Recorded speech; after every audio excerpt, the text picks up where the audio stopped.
বলেছিলাম অষ্টাদশ শতাব্দীর শেষ দিকে আমেরিকায় স্বাধীনতা যুদ্ধ হচ্ছিল।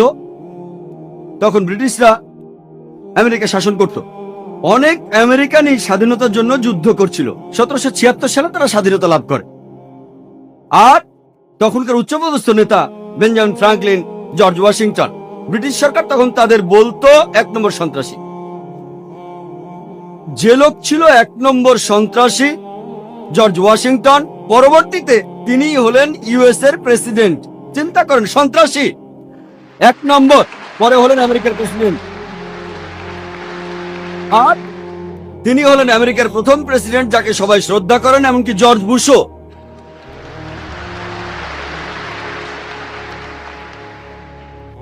এই হচ্ছে মিডিয়া। 1 নম্বর সন্ত্রাসী, পরে হলো একটা দেশের প্রেসিডেন্ট, যে দেশ খুবই উন্নত, ইউএসএ। ইউএসএ হচ্ছে পৃথিবীর সবচেয়ে উন্নত একটা দেশ। আর সে দেশের প্রথম প্রেসিডেন্ট কে ছিলেন? একজন সন্ত্রাসী। এছাড়া বলতে পারি নেলসন ম্যান্ডেলার কথা। বর্তমান দক্ষিণ আফ্রিকার আগে দক্ষিণ আফ্রিকার ক্ষমতায় ছিল শ্বেতাঙ্গ বর্ণবাদী সরকার। নেলসন ম্যান্ডেলাকে এই শ্বেতাঙ্গ বর্ণবাদী সরকার আটকে রেখেছিল 25 বছর রোবেন আইল্যান্ডে, আর তাকে বলা হতো 1 নম্বর সন্ত্রাসী। পরবর্তীতে যখন দক্ষিণ আফ্রিকা বর্ণবাদী সরকারের হাত থেকে মুক্ত হলো, তখন দক্ষিণ আফ্রিকার প্রেসিডেন্ট হলেন ম্যান্ডেলা। এরপরে নেলসন ম্যান্ডেলা শান্তিতে নোবেল পুরস্কার পেলেন। আর তিনি নতুন কোনো কাজের জন্য এই শান্তি পুরস্কারটা পাননি। এমন না যে আগে তিনি সন্ত্রাসী ছিলেন তারপরে ভালো হয়ে গেছেন, একটা খারাপ লোক ভালো হয়ে গেল, এরকম না। সেই একই কাজ যেটার জন্য তাকে সন্ত্রাসী বলা হয়েছে, কয়েক বছর পরে সেটার জন্য তিনি শান্তিতে নোবেল পেলেন। এটা খুবই অদ্ভুত। একই কাজ, যে কারণে তিনি 25 বছর জেলখানায় ছিলেন, তাকে সন্ত্রাসী বলা হতো, সেই কাজের জন্যই তিনি শান্তিতে নোবেল পুরস্কার পেয়েছেন। আর ঠিক এইভাবেই মিডিয়া বদলে দেয়, দিনকে রাত বানায়, কালোকে সাদা বানায়, হিরোকে ভিলেন বানায়, আর ভিলেনকে বানায় হিরো। এক কথায়, যার হাতে ক্ষমতা থাকে সে তখন যা বলে সেই কথাটাই সত্যি হয়ে যায়। আমরা জানি যে হিটলার যখন ইউরোপে আক্রমণ করেছিল, অনেক দেশ বাধা দিয়েছে, এমনকি ফ্রান্সও বাধা দিয়েছিল। সেই ফরাসি লোকদের তখন জার্মান সৈন্যরা বলতো সন্ত্রাসী। আর এইভাবেই মিডিয়া খবর তুলে ধরে। দুর্ভাগ্যজনকভাবে আমরা অনেক পেছনে পড়ে আছি। আমাদের জানতে হবে কিভাবে টেবিলটা উল্টে দেয়া যায়।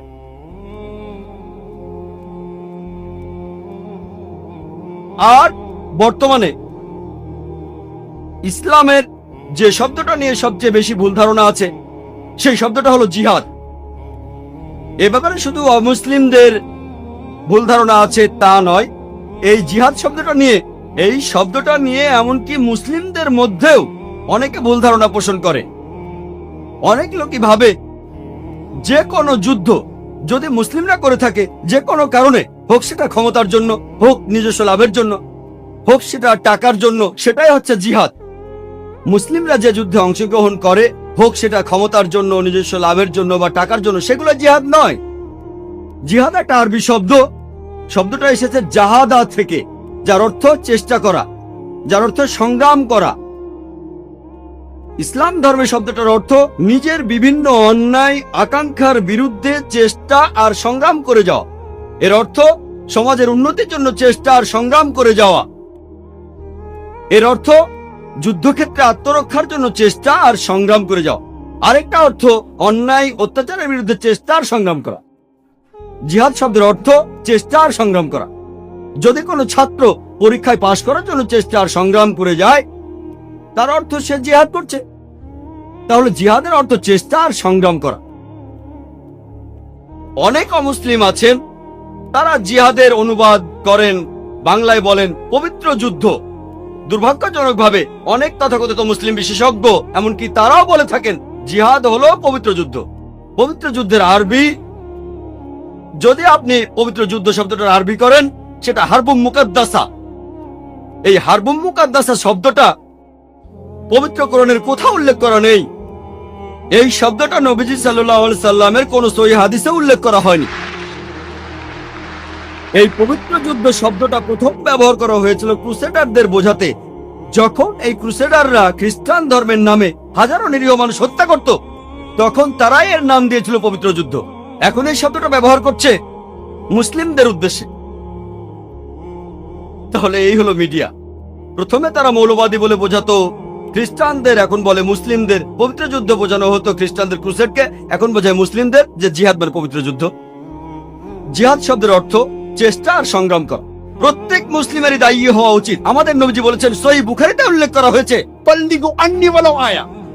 প্রচার করো যদি একটি মাত্র আয়াত জানো। হয়তো বলবেন না, আমি যেদিন শেখ আহমেদ দিদাতের মতো হব সেদিনই দাওয়া শুরু করব, সে সময় আপনার কখনো আসবে না। যদি আপনি ইসলাম সম্পর্কে মাত্র একটা আয়াত জানেন, যদি সেটা সঠিকভাবে জানেন, আপনি তাহলে ইসলাম প্রচার করবেন। প্রত্যেক মুসলিমের দায়ী হওয়া উচিত। আমরা আসলে আল্লাহ সুবহানাহু ওয়া তাআলার নির্দেশ মেনে চলছি না, আর এ কারণেই আমরা পিছিয়ে আছি। আল্লাহ বলেছেন তিনি তাদের সাহায্য করবেন না যারা নিজেদের সাহায্য করে না। এখানে তো আমাদের, এটা আমাদের। 9/11 এর পরে ইসলামকে অপবাদ দেওয়ার প্রবণতাটা অনেক বেড়ে গেছে। আমি 2 বছর আগে আমেরিকাতে গিয়েছিলাম, 2003 সালের অক্টোবর মাসে। লস অ্যাঞ্জেলেসে গিয়েছিলাম,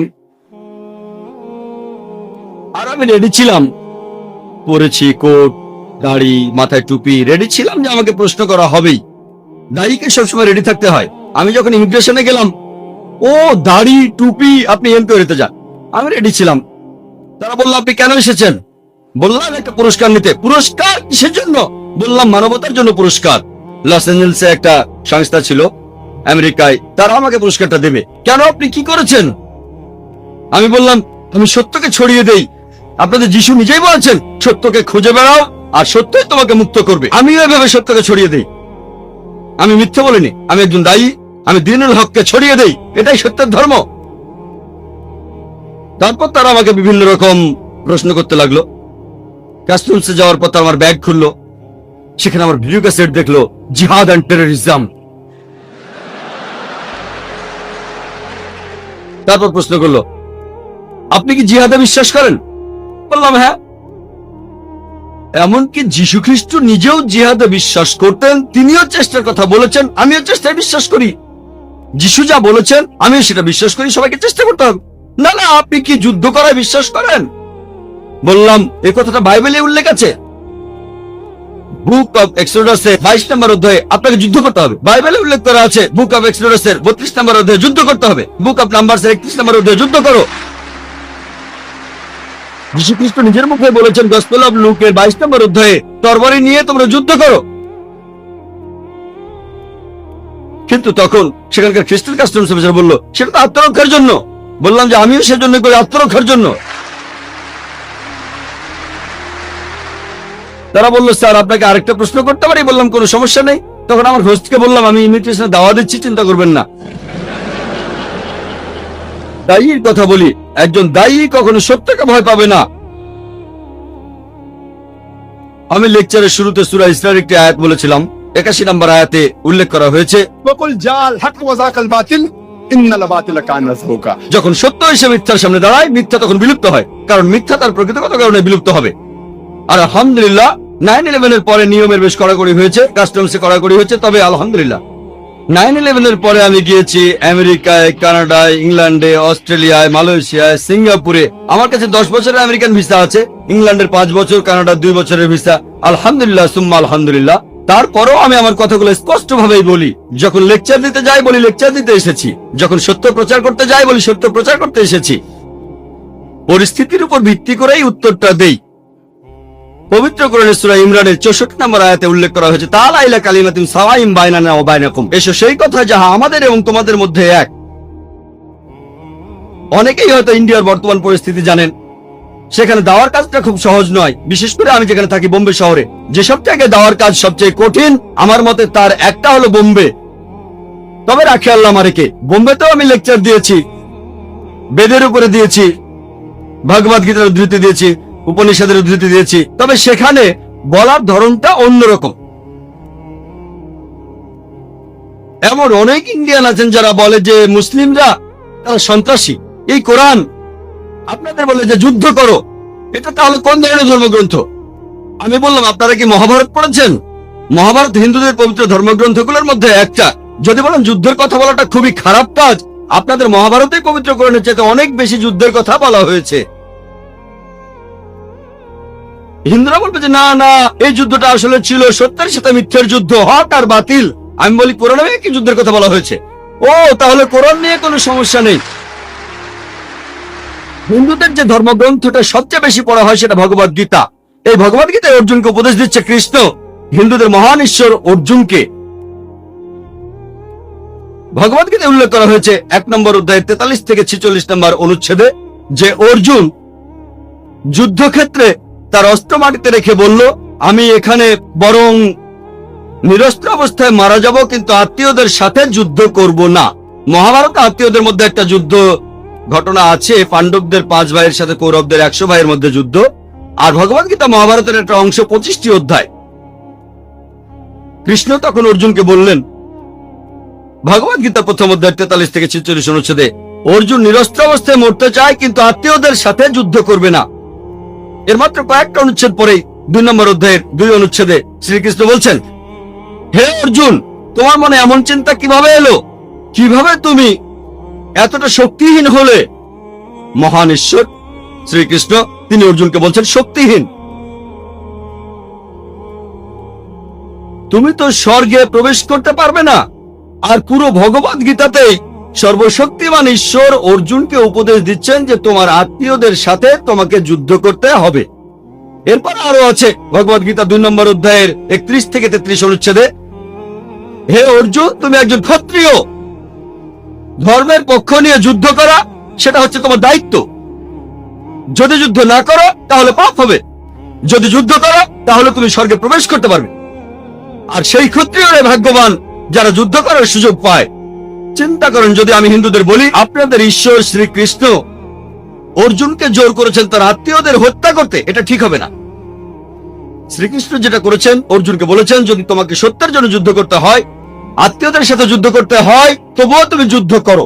আর পবিত্র কোরআনেও বলছে, সূরা নিসার 135 নম্বর আয়াতে উল্লেখ করা হয়েছে, ইয়া আইয়ুহাল্লাযিনা আমানু, হে মুমিনগণ, ন্যায় বিচারে দৃঢ় প্রতিজ্ঞ থাকবে, সাক্ষী স্বরূপ আল্লাহ সুবহানাহু ওয়া তাআলার, যদিও সেটা তোমাদের বিরুদ্ধে যায়, পিতামাতার বিরুদ্ধে যায়, আত্মীয় স্বজনের বিরুদ্ধে যায়, হোক সেটা ধনী বা গরিব, আল্লাহ উভয়েরই ঘনিষ্ঠতর। একই কথা। প্রায় দেখা যায় একটা হাদিসের কথা বলা হয় ইসলামকে অপবাদ দিয়ে। সহিহ বুখারীর একটা হাদিস 4 নম্বর খণ্ড, সেখানে বুক অফ জিহাদের 2 নম্বর অধ্যায়ের 45 নম্বর হাদিস।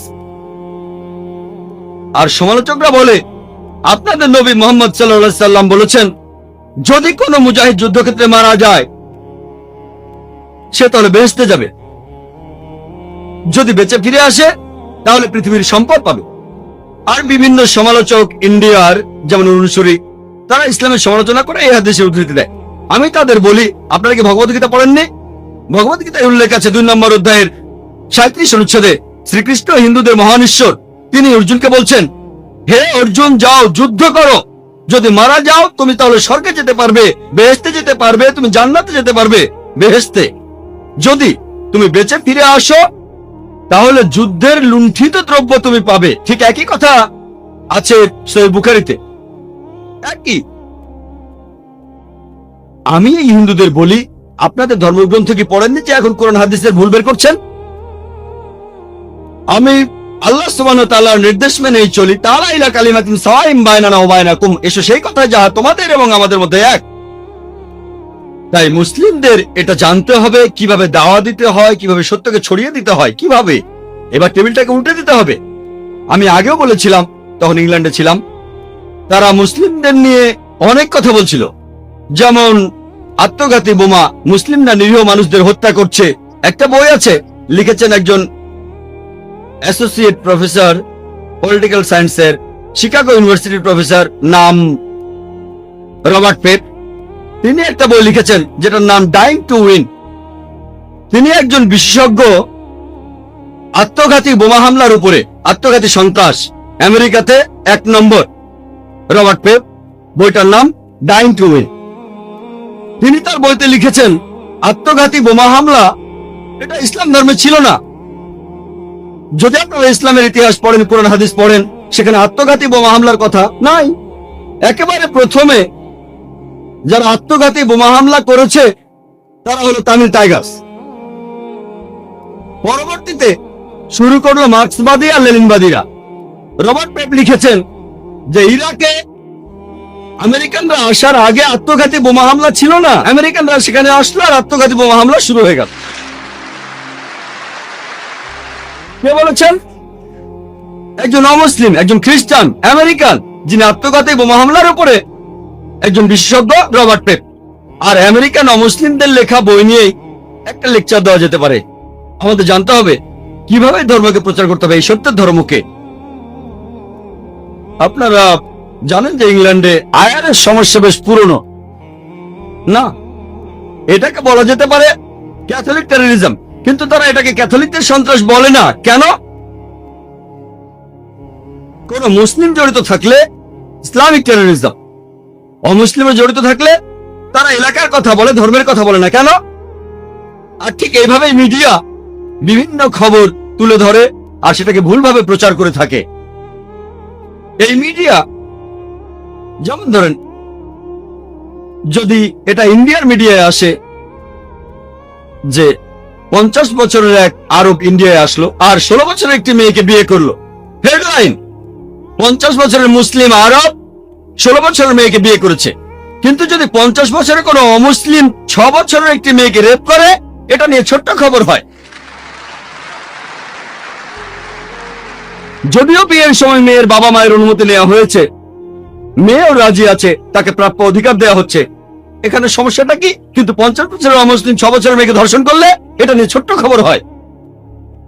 ওকলাহোমা বোমিং এর কথা নিশ্চয়ই শুনেছেন। মধ্যপ্রাচ্যের ষড়যন্ত্র দিনের পর দিন। যখন জানতে পারলো হামলাকারী আমেরিকান সৈনিক, খবরটা কয়েকদিন পর পেপার থেকে হারিয়ে গেল। এরকম আরো অনেক উদাহরণ দেওয়া যায় যে মিডিয়া আসলে খেলা করছে। আর এখন তারা বলে ইসলাম হলো সেই ধর্ম যেটা তরবারির জোরে ছড়ানো হয়েছে। এ ব্যাপারে খুব সুন্দর বলেছেন ডি লেসি ওলেরি তার বইতে ইসলাম অন দ্য ক্রস রোডের 8 নম্বর পৃষ্ঠায়। বলা হয়েছে ইতিহাসে এটা পরিষ্কার যে তরবারি হাতে নিয়ে মুসলিমদের ইসলাম ধর্মকে ছড়ানো আর বিভিন্ন দেশ জয় করার আজগুবি গল্পটা একটা অসাধারণ মিথ্যে ছাড়া আর কিছুই নয়, যেটা বারবার করে বলা হয়ে থাকে।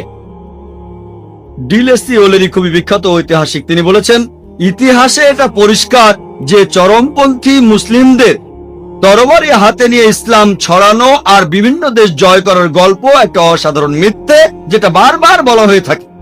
ইতিহাস আমাদের বলে যে আমরা মুসলিমরা 800 বছর স্পেনে রাজত্ব করেছি। আমরা আমাদের কাজ করিনি, আমরা মানুষকে দাওয়া দেয়নি। পরবর্তীতে ক্রুসেডাররা আসলো, স্পেন দখল করলো, তখন একজন মুসলিমও প্রকাশ্যে আযান দিতে পারতো না। মুসলিমরা আমরা আরব দেশগুলো শাসন করেছি গত 1400 বছর ধরে।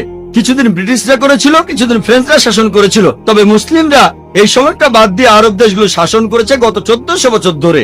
তবু এখনো পরিসংখ্যান আমাদের বলে আরব দেশে প্রায় 1.5 কোটি মানুষ আছে যারা কপ্টিক খ্রিস্টান। কপ্টিক খ্রিস্টান মানে বংশ পরম্পরায় খ্রিস্টান। যদি আমরা চাইতাম তাহলে আরবদের সবাইকে ইসলাম গ্রহণে বাধ্য করতাম তরবারির জোরে। আমরা সেটা করিনি।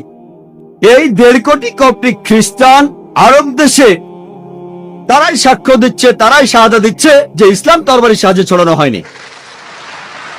মুসলিমরা ইন্ডিয়া শাসন করেছে প্রায় 1000 বছর।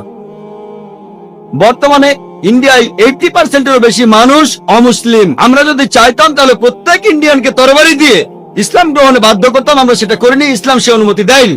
ইন্ডিয়ার এই 80% অমুসলিম সাক্ষ্য দিচ্ছে, শাহাদা দিচ্ছে যে ইসলাম তরবারির মাধ্যমে ছড়ানো হয়নি। কোন মুসলিম আর্মি আফ্রিকার পূর্ব উপকূলে গিয়েছিল? কোন মুসলিম আর্মি ইন্দোনেশিয়ায় গিয়েছিল, যে দেশে মুসলিমদের সংখ্যা সবচেয়ে বেশি? কোন মুসলিম আর্মি গিয়েছিল মালয়েশিয়ায়, যেখানে 50%-এর বেশি মুসলিম? কোন মুসলিম আর্মি? কোন তরবারি? এটা হলো বুদ্ধির তরবারি। পবিত্র কোরআনে আছে সূরা নাহালের 125 নম্বর আয়াতে উল্লেখ করা হয়েছে ادعو الى سبيل ربك بالحكمه والموعظه الحسنه وجادلهم بالتي احسن। প্রতিপালকের পথে মানুষকে আহ্বান করো হিকমত ও সদুপদেশ দ্বারা, এবং তাদের সাথে তর্ক করো আর তাদের যুক্তি দেখাও সবচেয়ে উত্তম ও গ্রহণযোগ্য পন্থায়। একবার একটা আর্টিকেল ছাপা হয়েছিল রিডার্স ডাইজেস্ট অ্যালবাইনা কেয়ার বুকে 1984 সালে। এটা পরে প্লেন ট্রুথ ম্যাগাজিনও ছাপা হয়েছিল। একটা জরিপ চালানো হয়েছিল প্রধান ধর্মগুলোর অনুসারীদের নিয়ে। মোট 50 বছরের হিসাব সেখানে ছিল 1934 সাল থেকে 1984 সাল পর্যন্ত। আর যে ধর্মের অনুসারীদের সঙ্গে সবচেয়ে বেশি হারে বেড়েছে সেটা হলো ইসলাম, 235%। খ্রিস্টান ধর্ম মাত্র 47%। এবার আমি প্রশ্ন করি, এই 50 বছরের মধ্যে এমন কোন যুদ্ধ হয়েছিল 1934 সাল থেকে 1984 সালের মধ্যে যে কারণে লক্ষ লক্ষ মানুষ ইসলাম গ্রহণ করছে? কোন যুদ্ধ? কোন যুদ্ধ? আজকে পৃথিবীতে ইসলামের প্রসার সবচেয়ে বেশি হারে বাড়ছে। আমেরিকা যে ধর্মের প্রসার সবচেয়ে বেশি সেটা ইসলাম, ইউরোপে যে ধর্মের প্রসার সবচেয়ে বেশি সেটা ইসলাম। আমার প্রশ্ন, কে এই আমেরিকানদের, কে ইউরোপিয়ানদের তরবারির মুখে ইসলাম গ্রহণ করতে বাধ্য করছে? 9/11 এর আগে ইসলামের নামে মিডিয়া যে অপবাদ দিত সেটা হলো ইসলাম ধর্ম নারীদের কোনো অধিকার দেয় না। আপনারা জানেন যেসব মানুষ ইসলাম গ্রহণ করে, আমেরিকা আর ইউরোপের মানুষ সহ যেসব অমুসলিম ইসলাম গ্রহণ করে তাদের 2/3 নারী। যদি ইসলাম নারীদের অসম্মান করে তাহলে কেন এই আমেরিকান মহিলারা, কেন এই ইউরোপিয়ান মহিলারা ইসলাম গ্রহণ করছে? কেন? মিডিয়া বলছে ইসলাম নাকি নারীদের ছোট করে, তাহলে কেন এই আমেরিকান ইউরোপিয়ান মহিলারা ইসলাম গ্রহণ করছে? কারণ ইসলাম মানুষের বিভিন্ন সমস্যার সমাধান দিতে পারে, বিশেষ করে নারীদের জন্য। তারা ইসলামের নিরাপত্তা খুঁজে পায়। ইয়োহান রেড্ডির নাম শুনেছেন? তিনি গিয়েছিলেন আফগানিস্তানে স্পাইং করতে তালেবানদের উপরে, সেখানে ধরা পড়ে 7 দিন ছিলেন। যখন ফিরে এলেন তিনি তাদের উপর মুগ্ধ। এখানে সময় কম তাই বিস্তারিত বলছি না, অনেকে হয়তো জানেন তিনি কোরআন পড়ার পর ইসলাম গ্রহণ করেছেন। লোকে প্রশ্ন করেছে তালেবানরা কেমন ব্যবহার করেছে, আমাকে তারা অতিথির মতোই আপ্যায়ন করেছে, তারা যথেষ্ট সম্মান করেছে। তিনি আমাদের নবীজি মুহাম্মদ সাল্লাল্লাহু আলাইহি সাল্লাম বলেছেন যে আল্লাহ সুবহানাহু ওয়া তাআলা এই পৃথিবীতে প্রায় 1,24,000 পয়গম্বর পাঠিয়েছেন। তবে নাম ধরে পবিত্র কোরআনে 25 জনের কথা বলা হয়েছে। কিন্তু এই সব রাসূল যারা এসেছেন সর্বশেষ নবী মুহাম্মদ সাল্লাল্লাহু আলাইহি সাল্লামের আগে, তারা এসেছিলেন শুধু তাদের সম্প্রদায়ের জন্য। আর তারা যে কথাগুলো প্রচার করেছেন সেই কথাগুলো মেনে চলা দরকার ছিল একটা নির্দিষ্ট সময়ের জন্য। যেসব নবী রাসূল মুহাম্মদ সাল্লাল্লাহু আলাইহি সাল্লামের আগে এসেছিলেন তারা এসেছিলেন শুধুমাত্র তাদের সম্প্রদায়ের জন্য। যেমন ধরেন ঈসা আলাইহিস সালাম, খ্রিস্টানরা যাকে বলে যীশু খ্রিস্ট, তিনি এসেছিলেন শুধু ইহুদিদের জন্য, ইসরায়েলীদের জন্য। আল্লাহ পবিত্র কোরআনে বলেছেন, সূরা ইমরানের 49 নম্বর আয়াতে উল্লেখ করা হয়েছে যে ঈসা নবী বা যীশু খ্রিস্ট তিনি ছিলেন বনী ইসরায়েলের জন্য একজন নবী, ইসরায়েলের সন্তানদের জন্য। এছাড়াও একই ধরনের কথা আছে সূরা সাফে 6 নম্বর আয়াতে উল্লেখ করা হয়েছে যে যীশু খ্রিস্ট নিজের মুখে বলেছেন ইসরায়েলবাসীদের উদ্দেশ্যে, আমাকে এখানে আল্লাহর রাসূল হিসেবে পাঠানো হয়েছে। আর একই ধরনের কথা এমনকি পবিত্র বাইবেলেও আছে। বাইবেলে উল্লেখ করা আছে গসপেল অফ ম্যাথিউ 10 নম্বর অধ্যায়ের 5 ও 6 অনুচ্ছেদে যীশু খ্রিস্ট তার নিজের মুখে বলেছেন, তিনি তার শিষ্যদের বলছেন যে তোমরা কেউ জেন্টাইলদের পথ অনুসরণ করো না। এই জেন্টাইল কারা? যারা ইহুদি না, হিন্দুরা, মুসলিমরা। তোমরা কেউ জেন্টাইলদের পথ অনুসরণ করো না, আর তোমরা কেউ সামারিটিন শহরে প্রবেশ করবে না, তার বদলে তোমরা ইসরায়েলের শহরে প্রবেশ করবে। একই ধরনের কথা আছে গসপেল অফ ম্যাথিউ 15 নম্বর অধ্যায়ের 24 অনুচ্ছেদে, যেখানে যীশু খ্রিস্ট তার নিজের মুখে বলেছেন যে আমাকে পাঠানো হয়েছে শুধুমাত্র ইসরায়েলবাসীদের পথ দেখানোর জন্য। তার মানে হচ্ছে যে কোরআন এবং বাইবেলের কথা অনুযায়ী যীশু খ্রিস্টকে পাঠানো হয়েছিল শুধুমাত্র বনী ইসরায়েলীদের জন্য, শুধুমাত্র ইহুদিদের জন্য, ইসরায়েলের সন্তানদের জন্য। তবে নবীজি মুহাম্মদ সাল্লাল্লাহু আলাইহি সাল্লাম ছিলেন সর্বশেষ আর চূড়ান্ত নবী। লেকচারের শুরুতেই আমি পবিত্র কোরআনের একটা আয়াত বলেছিলাম, সূরা আহজাবের 40 নম্বর আয়াতে উল্লেখ করা হয়েছে, বলা হয়েছে মা কানা মুহাম্মাদুন আবা আহাদিম মির রিজালিকুম ওয়ালাকিন রাসূলুল্লাহ ওয়া খাতামুন নবিয়্যিন ওয়া কানা আল্লাহু বিকুল্লি শাইইন আলিমা। মুহাম্মদ সাল্লাল্লাহু আলাইহি সাল্লাম তিনি তোমাদের মধ্যে কোন পুরুষের পিতা নন, তবে তিনি হলেন আল্লাহর প্রেরিত রাসূল, আর তিনি হলেন নবুয়তের সিলমোহর। নিশ্চয়ই আল্লাহ তাআলা সব বিষয়ে জানেন। যেহেতু মুহাম্মদ সাল্লাল্লাহু আলাইহি সাল্লাম ছিলেন আল্লাহর সর্বশেষ ও চূড়ান্ত রাসূল, সেজন্য তাকে শুধুমাত্র মুসলিমদের জন্য পাঠানো হয়নি বা আরবদের জন্য। আল্লাহ পবিত্র কোরআনে বলেছেন, সূরা আনবিয়ার 107 নম্বর আয়াতে উল্লেখ করা হয়েছে, ওমা আরসালনাকা ইল্লা রাহমাতাল লিল আলামিন, আমি তো তোমাকে পাঠিয়েছি শুধুমাত্র বিশ্বজগতের প্রতি রহমত হিসেবে, প্রাণী জগতের প্রতি একটা রহমত হিসেবে, পুরো মানুষ জাতির প্রতি রহমত হিসেবে। এরপর পবিত্র কোরআনে সূরা সাবার 28 নম্বর আয়াতে উল্লেখ করা হয়েছে, ওয়ামা আরসালনাকা ইল্লা কাফাতাল লিন-নাস বাশিরাও ওয়া নাযিরাও, আমি তো তোমাকে পাঠিয়েছি পুরো মানুষ জাতির রাসূল হিসেবে, সুসংবাদ দেবে আর পাপ কাজে সতর্ক করবে। কিন্তু অধিকাংশ মানুষই একথা জানে না। যেহেতু মুহাম্মদ সাল্লাল্লাহু আলাইহি সাল্লাম ছিলেন সর্বশেষ ও চূড়ান্ত নবী, আমাদের নবীজির পরে অন্য কোন রাসূল বা নবী আসবেন না। সেই কারণেই তাকে শুধু মুসলিমদের জন্য পাঠানো হয়নি অথবা আরবদের জন্য, তাকে পাঠানো হয়েছিল পুরো মানুষ জাতির জন্য। আমরা মুসলিমরা আমরা বিশ্বাস করি যে পবিত্র কোরআন এটা হলো আল্লাহ তাআলার বাণী, এটা হলো আল্লাহ তাআলার সর্বশেষ আসমানি কিতাব। তাই কোরআন যা বলছে আমরা সেটা মানি।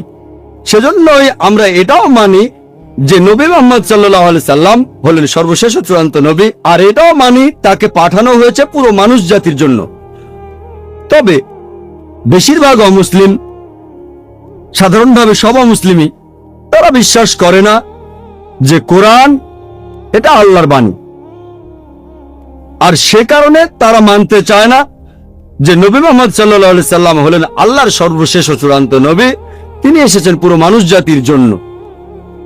এ কারণে অমুসলিমদেরকে বোঝানোর জন্য আমি এখানে সাহায্য আর নির্দেশনা নেব পবিত্র কোরআনের একটি আয়াত থেকে।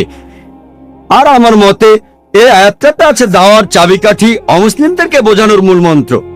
পবিত্র কোরআনে সূরা ইমরানের 64 নম্বর আয়াতে উল্লেখ করা হয়েছে, তাআলাউ ইলা কালিমাতিন সাওয়াইন বাইনানা ওয়া বাইনাকুম, এসো সেই কথায় যাহা আমাদের এবং তোমাদের মধ্যে এক। যখন আমরা অন্য ধর্মের মানুষের কথা বলবো, সবচেয়ে ভালো পদ্ধতি যেটা পবিত্র কোরআনে বলছে, এসো সেই কথা যাহা আমাদের এবং তোমাদের মধ্যে এক। আসলে আমরা দেখি যে পৃথিবীর বিভিন্ন প্রধান প্রধান ধর্মগ্রন্থগুলোতে আমাদের নবীজি মুহাম্মদ সম্পর্কে কি বলা হয়েছে। তাহলে এই অমুসলিমরা যদি বিশ্বাস করে এই ধর্মগ্রন্থগুলো যেটা তাদের ধর্মের, যদি সেই ধর্মগ্রন্থে উল্লেখ থাকে, যদি তারা মনে করে যে এটা আল্লাহর বাণী, তাহলে সেই ধর্মগ্রন্থের কথাগুলো তাদের মানতে হবে। আসুন প্রথমেই আমরা দেখি হিন্দু ধর্মগ্রন্থগুলোতে নবী মুহাম্মদ সাল্লাল্লাহু আলাইহি সাল্লাম সম্পর্কে কি বলা হয়েছে। হিন্দু ধর্মগ্রন্থগুলোকে মোটামুটি ভাবে ভাগ করা যায় প্রধানত দুই ভাগে, যেমন শ্রুতি আর স্মৃতি। শ্রুতি অর্থ হচ্ছে যেটা প্রকাশিত হয়েছে, যেটা সবাই বুঝতে পেরেছে, যেটা মানুষ শুনেছে। এই শ্রুতি বিভিন্ন হিন্দু বিশেষজ্ঞদের মতে প্রচলিত আছে যে শ্রুতি হলো ঈশ্বরের বাণী। এটাও প্রধানত দুই ভাগে বিভক্ত, বেদ ও উপনিষদ। বেদ এই সংস্কৃত শব্দটা এসেছে বিদ থেকে, যার অর্থ হচ্ছে মানুষের জ্ঞান। আর বেদ প্রধানত চার প্রকার: ঋগ্বেদ, যজুর্বেদ, সামবেদ ও অথর্ববেদ। যদিও এই বেদগুলো ঠিক কোন সময় থেকে পৃথিবীতে আছে সেটা কেউ জানে না, তবে স্বামী দয়ানন্দ সরস্বতীর কথা অনুযায়ী, যিনি হলেন আর্য সমাজের প্রতিষ্ঠাতা, তিনি বলেছেন যে এই বেদগুলো আসলে এগুলোর বয়স হচ্ছে 131 কোটি বছর। তবে এই বিশেষজ্ঞদের বেশিরভাগই তারা বলেন বেদের বয়স আনুমানিক 4000 বছর। পৃথিবীর কোন অংশে এই বেদ প্রথম এসেছিল সেটা আমরা কেউ জানি না, কার উপরে এটা নাজিল হয়েছিল সেটাও আমরা জানি না। যদিও এই সব ব্যাপারগুলো পরিষ্কার নয়, তারপরও হিন্দুরা মনে করে যে এটাই আল্লাহর বাণী, এটাই হলো সবচেয়ে বিশুদ্ধ আর পবিত্র ধর্মগ্রন্থ যাবতীয় হিন্দু ধর্মগ্রন্থগুলোর মধ্যে। আসুন প্রথমেই আমরা দেখি হিন্দু ধর্মগ্রন্থগুলোতে নবী মুহাম্মদ সাল্লাল্লাহু আলাইহি সাল্লাম সম্পর্কে কি বলা হয়েছে। হিন্দু ধর্মগ্রন্থগুলোকে মোটামুটি ভাবে ভাগ করা যায় প্রধানত দুই ভাগে, যেমন শ্রুতি আর স্মৃতি। শ্রুতি অর্থ হচ্ছে যেটা প্রকাশিত হয়েছে, যেটা সবাই বুঝতে পেরেছে, যেটা মানুষ শুনেছে। এই শ্রুতি বিভিন্ন হিন্দু বিশেষজ্ঞদের মতে প্রচলিত আছে যে শ্রুতি হলো ঈশ্বরের বাণী। এটাও প্রধানত দুই ভাগে বিভক্ত, বেদ ও উপনিষদ। বেদ, এই সংস্কৃত শব্দটা এসেছে বিদ থেকে, যার অর্থ হচ্ছে মানুষের জ্ঞান। আর বেদ প্রধানত চার প্রকার: ঋগ্বেদ, যজুর্বেদ, সামবেদ ও অথর্ববেদ। যদিও এই বেদগুলো ঠিক কোন সময় থেকে পৃথিবীতে আছে সেটা কেউই জানে না, তবে স্বামী দয়ানন্দ সরস্বতীর কথা অনুযায়ী, যিনি হলেন আর্য সমাজের প্রতিষ্ঠাতা, তিনি বলেছেন যে এই বেদগুলো আসলে এগুলোর বয়স হচ্ছে 131 কোটি বছর। তবে এই বিশেষজ্ঞদের বেশিরভাগই তারা বলেন বেদের বয়স আনুমানিক 4000 বছর। পৃথিবীর কোন অংশে এই বেদ প্রথম এসেছিল সেটা আমরা কেউ জানি না, কার উপরে এটা নাজিল হয়েছিল সেটাও আমরা জানি না। যদিও এই সব ব্যাপারগুলো পরিষ্কার নয়, তারপরও হিন্দুরা মনে করে যে এটাই আল্লাহর বাণী, এটাই হলো সবচেয়ে বিশুদ্ধ আর পবিত্র ধর্মগ্রন্থ যাবতীয় হিন্দু ধর্মগ্রন্থগুলোর মধ্যে। এরপরে গুরুত্ব পাবে তাদের উপনিষদ। এসেছে সংস্কৃত শব্দ থেকে উপা, যার অর্থ কাছে, নি অর্থাৎ নিচে, সদ অর্থাৎ বসা, কাছে এসে নিচে বসা। এককালে শিষ্য আর ছাত্ররা বসত তাদের শিক্ষকদের পায়ের কাছে, এটাকে বলা হচ্ছে উপনিষদ। এর অর্থ জ্ঞান, যেটা যাবতীয় অজ্ঞতা দূর করে দেয়। পৃথিবীতে 200-রও বেশি উপনিষদ পাওয়া যায়, তবে হিন্দু রীতি বলে এর সংখ্যা হলো 108। এগুলোর মধ্যে কিছু উপনিষদকে বলা হয়েছে প্রধান উপনিষদ। কেউ বলে 10টা, কেউ বলে 12টা। শ্রী রাধাকৃষ্ণ তিনি 18টা বেছে নিয়ে বই লিখেছেন, এগুলোই প্রধান উপনিষদ। পরের স্তরের ধর্মগ্রন্থগুলো হলো স্মৃতি। স্মৃতি মানে যেগুলো মনে রাখা হয়, অর্থাৎ স্মরণে রাখা। হিন্দু বিশেষজ্ঞরা বলেন এই স্মৃতি, এই গ্রন্থগুলো মানুষ লিখেছে, ঋষিরা। আর এর অবস্থান শ্রুতির পরে, শ্রুতির অবস্থান উপরে, তারপরে হচ্ছে স্মৃতি।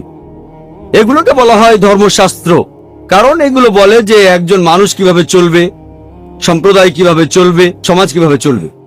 স্মৃতির মধ্যে খুব গুরুত্বপূর্ণ হলো বিভিন্ন পুরাণ। পুরাণ অর্থ প্রাচীন। এসব পুরাণে বিভিন্ন দেবতার কথা আছে, বিশ্ব সৃষ্টির কথা আছে, সাহিত্য আছে। আর মহারিষি ব্যাস এইসব পুরাণগুলোকে 18টি খণ্ডে ভাগ করেছেন। এগুলোর মধ্যে একটা গুরুত্বপূর্ণ পুরাণ হলো ভবিষ্য পুরাণ। ভবিষ্য মানে ভবিষ্যৎ। এই পুরাণ ভবিষ্যৎ নিয়ে কথা বলছে। আর ভবিষ্য পুরাণে উল্লেখ করা আছে 3য় পর্ব, 3য় খণ্ড, 3য় অধ্যায়ের 5 থেকে 8 অনুচ্ছেদে যে একজন ম্লেচ্ছ আসবেন তার সঙ্গীদের সাথে নিয়ে মরুভূমি থেকে। তার নাম হবে মুহাম্মদ সাল্লাল্লাহু আলাইহি সাল্লাম। রাজা ভোজ এই দেবতুল্য মানুষকে স্নান করিয়ে পবিত্র করবেন আর তাকে স্বাগত জানাবেন সম্মানের সাথে, তার সাথে কথা বলবেন শ্রদ্ধার সাথে, আর বলবেন, হে মানুষ জাতির গর্ব, আপনি শয়তানকে হারানোর জন্য একটা বিশাল বাহিনী বানিয়েছেন। এই কথাটা ভবিষ্য পুরাণ 3য় পর্ব, 3য় খণ্ড, 3য় অধ্যায়ের 5 থেকে 8 অনুচ্ছেদে আছে। এখানে বলা হয়েছে একজন ম্লেচ্ছ আসবেন। ম্লেচ্ছ এই সংস্কৃত শব্দটার অর্থ একজন বিদেশী। তিনি আসবেন তার সঙ্গীদের সাথে নিয়ে। সাহাবাদের কথা বলা হচ্ছে। আসবেন মরুস্থল থেকে। সংস্কৃত মরুস্থল শব্দটার মানে বালিময় স্থান বা মরুভূমি।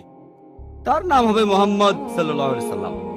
রাজা ভোজ এই বিদেশীর সাথে কথা বলবেন শ্রদ্ধার সাথে আর বলবেন, হে মানুষ জাতির গর্ব, আপনারা জানেন যে মুহাম্মদ সাল্লাল্লাহু আলাইহি সাল্লাম তিনি মানুষ জাতির গর্ব। আল্লাহ পবিত্র কোরআনে বলেছেন, সূরা কালামের 4 নম্বর আয়াতে উল্লেখ করা হয়েছে, নিশ্চয়ই তুমি সবচেয়ে মহান চরিত্রে অধিষ্ঠিত। পবিত্র কোরআনে সূরা আহজাবের 21 নম্বর আয়াতে উল্লেখ করা হয়েছে, নিশ্চয়ই আল্লাহর রাসূল মুহাম্মদ সাল্লাল্লাহু আলাইহি সাল্লাম, তার মধ্যে তোমাদের জন্য উত্তম আদর্শ রয়েছে। কুরআন আরো বলছে যে সেই লোক তার বাহিনী নিয়ে শয়তানের বিরুদ্ধে যুদ্ধ করবে। আমরা জানি আমাদের প্রিয় নবীজি এই কাজটা করেছিলেন। এই ভবিষ্যৎবাণী একেবারে স্পষ্ট করেই বলছে মুহাম্মদ সাল্লাল্লাহু আলাইহি ওয়াসাল্লামের কথা। কিছু মানুষ বলতে পারে এখানে যে ভোজ রাজার কথা বলা আছে তিনি ছিলেন 11 শতাব্দীতে, মুহাম্মদ সাল্লাল্লাহু আলাইহি ওয়াসাল্লামের জন্মেরও 500 বছর পরে। আর এই ভোজ রাজা ছিলেন রাজা শিলাবাহন এর 10ম বংশধর। এই মানুষগুলো এটা বুঝতে পারে না যে মিশরের সম্রাটদের পদবীর মতো তারা রাজাদের টাইটেল দিত ফারাও। অতীতে অনেক ফারাও ছিল, মাত্র একজন ফারাও ছিল না। তারপরে দেখেন রোমের সম্রাটদের তাদের পদবী ছিল সিজার। সিজার একজন ছিল না, অনেক সিজার ছিলেন। একইভাবে ইন্ডিয়ার রাজা, তাদের টাইটেল ছিল ভোজ। তাহলে ভোজ নামে একজন রাজা ছিলেন না, অনেক রাজাই ছিলেন। এই ভোজ রাজা ইনি কিন্তু 11 শতাব্দীর ভোজ রাজা নন, ইনি তারও অনেক আগে রাজত্ব করেছিলেন। এরপর ভবিষ্য পুরাণে বলা হয়েছে 3য় পর্ব 3য় খণ্ড 3য় অধ্যায়ের 10 থেকে 27 অনুচ্ছেদে আছে, ম্লেচ্ছদের বসবাসের স্থান নষ্ট হয়ে গেছে। এখানে যে শত্রুরা আগে রাজত্ব করত, এখন সেখানে এসেছে আরো শক্তিশালী শত্রু। আমি একজন মানুষকে পাঠাবো যার নাম হবে মুহাম্মদ সাল্লাল্লাহু আলাইহি সাল্লাম। মানুষকে পরিচালিত করবেন সরল পথে। হে রাজা ভোজ, তুমি পিশাচদের রাজ্যে কখনোই যাবে না, কারণ আমি আমার দয়া দিয়েই তোমাকে পবিত্র করব। তারপর দেবতুল্য একজন মানুষ ভোজ রাজার কাছে আসলো, তারপর বলল যে আর্য ধর্ম এই পৃথিবীতে প্রতিষ্ঠিত হবে। এটা হবে ঈশ্বর পরমাত্মার আদেশে। আমার অনুসারীদের খাতনা দেওয়া থাকবে, তাদের মাথার পেছনে কোনো টিকি থাকবে না, তারা মুখে দাড়ি রাখবে, তারা একটা বিপ্লব করবে, তারা প্রার্থনার জন্য আহ্বান করবে, তারা সব হালাল খাবার খাবে, তারা বিভিন্ন পশুর মাংস খাবে, তবে এই লোকগুলো শুকরের মাংস খাবে না। তারা লতাপাতার মাধ্যমে নিজেদের পবিত্র করবে না, নিজেদের পবিত্র করবে যুদ্ধের মাধ্যমে। তাদের সম্প্রদায়কে বলা হবে মুসলমান। এই ভবিষ্যৎবাণী আর কারো কথা বলছে না, বলছে সর্বশেষ নবী মুহাম্মদ সাল্লাল্লাহু আলাইহি সাল্লামের কথা। বলা আছে আমার অনুসারী তারাই হবে যে লোকদের খতনা দেওয়া থাকবে। আমরা জানি মুসলিমরা খতনা করে, তাদের মাথার পেছনে টিকি থাকবে না, অনেকে এটাকে বলে সিঙ্গি, তাদের মুখে দাড়ি থাকবে, তারা একটা বিপ্লব করবে, তারা প্রার্থনার জন্য আহ্বান করবে। আজানের কথা বলা হচ্ছে, মুসলিমরা আজান দেয়। তারা সব হালাল খাবার খাবে, বিভিন্ন প্রাণীর মাংস খাবে, তবে তারা শুকরের মাংস খাবে না। আল্লাহ পবিত্র কোরআনে সব মিলিয়ে 4 জায়গায় বলেছেন। সূরা বাকারার 173 নম্বর আয়াতে উল্লেখ আছে, সূরা মাইদার 3 নম্বর আয়াতে উল্লেখ আছে, সূরা আনামের 145 নম্বর আয়াতে উল্লেখ আছে এবং সূরা নাহালের 115 নম্বর আয়াতে উল্লেখ করা আছে, হুররিমাত আলাইকুম মাইতাতু ওয়াদ-দামু ওয়া লাহমুল খিনজির ওয়া মা উহিল্লা লিগাইরিল্লাহ বি। তোমাদের জন্য হারাম করা হয়েছে মৃত জন্তু, রক্ত, শুকরের মাংস খাওয়া এবং যে পশু জবাইকালে আল্লাহ ব্যতীত অন্য কারো নাম নেওয়া হয়েছে। যেহেতু পবিত্র কোরআনে বেশ কয়েকবার এই কথা বলা হয়েছে যে শুকরের মাংস খাওয়া হারাম, মুসলিমরা আমরা শুকর খাই না। ভবিষ্যৎবাণীটা আরো বলছে যে তারা লতাপাতার মাধ্যমে পবিত্র হবে না, তারা পবিত্র হবে যুদ্ধের মাধ্যমে, আর তাদেরকে ডাকা হবে মুসলমান বলে। এই ভবিষ্যৎবাণীটা পরিষ্কারভাবে বলছে সর্বশেষ এবং চূড়ান্ত নবী মুহাম্মদ সাল্লাল্লাহু আলাইহি সাল্লাম সম্পর্কে। এরপরে ভবিষ্য পুরাণে আরো উল্লেখ করা আছে 3য় পর্ব 1ম খণ্ড 3য় অধ্যায়ের 21 থেকে 23 অনুচ্ছেদে বলা হয়েছে যে 7টা পবিত্র শহর কাশীতে, সেগুলো ভরে গেছে দুর্নীতিতে আর রাক্ষসে। সেই সময়ে ম্লেচ্ছদের দেশে ম্লেচ্ছ ধর্মের অনুসারী যারা আছে তারা ভালো মানুষ, তাদের মধ্যে সব ভালো গুণই আছে। আর এই দেশে দেখো সব ধরনের পাপই বিদ্যমান আছে। হে ঋষি, তোমার প্রভুর নামকে সমুন্নত রেখো। এখানে আসলে বলা হচ্ছে মুহাম্মদ সাল্লাল্লাহু আলাইহি সাল্লামের কথা, তার অনুসারীদের কথা। মুহাম্মদ সাল্লাল্লাহু আলাইহি সাল্লামের কথা বেদেও ভবিষ্যৎবাণী করা হয়েছে। অথর্ব বেদে বলা হয়েছে 20 নম্বর গ্রন্থে 127 নম্বর অনুচ্ছেদের 1 থেকে 14 নম্বর মন্ত্র, এটাকে বলা হয় কুন্টাক সুক্তাস। কুন্টাক অর্থ পেটের ভিতর লুকানো গ্রন্থি। তার মানে এই মন্ত্রগুলোর যে অর্থ সেটা লুকানো আছে, আপনারা পরে এগুলো সম্পর্কে জানতে পারবেন। কুন্টাকের আরো একটা অর্থ দুর্দশা থেকে মুক্ত, আরেকটা অর্থ শান্তি, আর ইসলামেরও একই অর্থ। এর আরেকটা অর্থ হলো পৃথিবীর কেন্দ্র।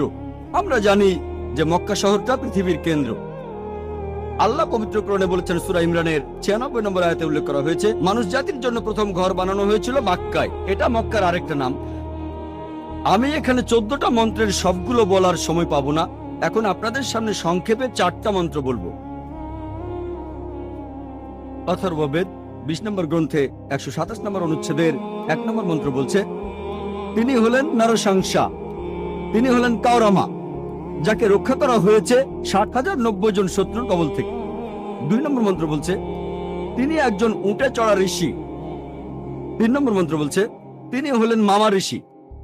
4 নম্বর মন্ত্র বলছে, তিনি হলেন বৈষ্ণবী রেব। 1 নম্বর মন্ত্র বলছে, তিনি হলেন নরসংসা। নর সংস্কৃত শব্দটার অর্থ একজন মানুষ, একজন ব্যক্তি। সংসা মানে প্রশংসা, প্রশংসনীয়, যে মানুষটা প্রশংসনীয়। আর আরবি শব্দ মোহাম্মদের অর্থ ঠিক সেটাই, প্রশংসনীয়। এটাই ছিল সর্বশেষ ও চূড়ান্ত নবী রাসূলুল্লাহ সাল্লাল্লাহু আলাইহি ওয়াসাল্লামের নাম। এরপরে বলা হয়েছে তিনি হলেন কাওরামা। কাওরামা শব্দটার আরেকটা অর্থ হলো শান্তির রাজপুত্র। আর আমাদের নবীজি সাল্লাল্লাহু আলাইহি সাল্লাম শান্তির রাজপুত্র ছিলেন। এর আরেকটা অর্থ হলো অভিবাসী। আমরা জানি নবীজি সাল্লাল্লাহু আলাইহি সাল্লাম মক্কা থেকে মদিনায় হিজরত করেছিলেন, তিনি অভিবাসী ছিলেন। এরপরে বলা হয়েছে তাকে রক্ষা করা হয়েছে 60,090 জন শত্রুর কবল থেকে। আমরা জানি সে সময় মক্কায় যেসব লোক নবীজি সাল্লাল্লাহু আলাইহি সাল্লামের বিরুদ্ধে ছিলেন তাদের সংখ্যা ছিল প্রায় 60,000। 2 নম্বর মন্ত্র বলছে, তিনি হবেন একজন উটে চড়া ঋষি। কোন ইন্ডিয়ান ঋষি অথবা ব্রাহ্মণ কখনোই উটের পিঠে চড়বেন না, কারণ উটে চড়া ব্রাহ্মণদের জন্য নিষিদ্ধ।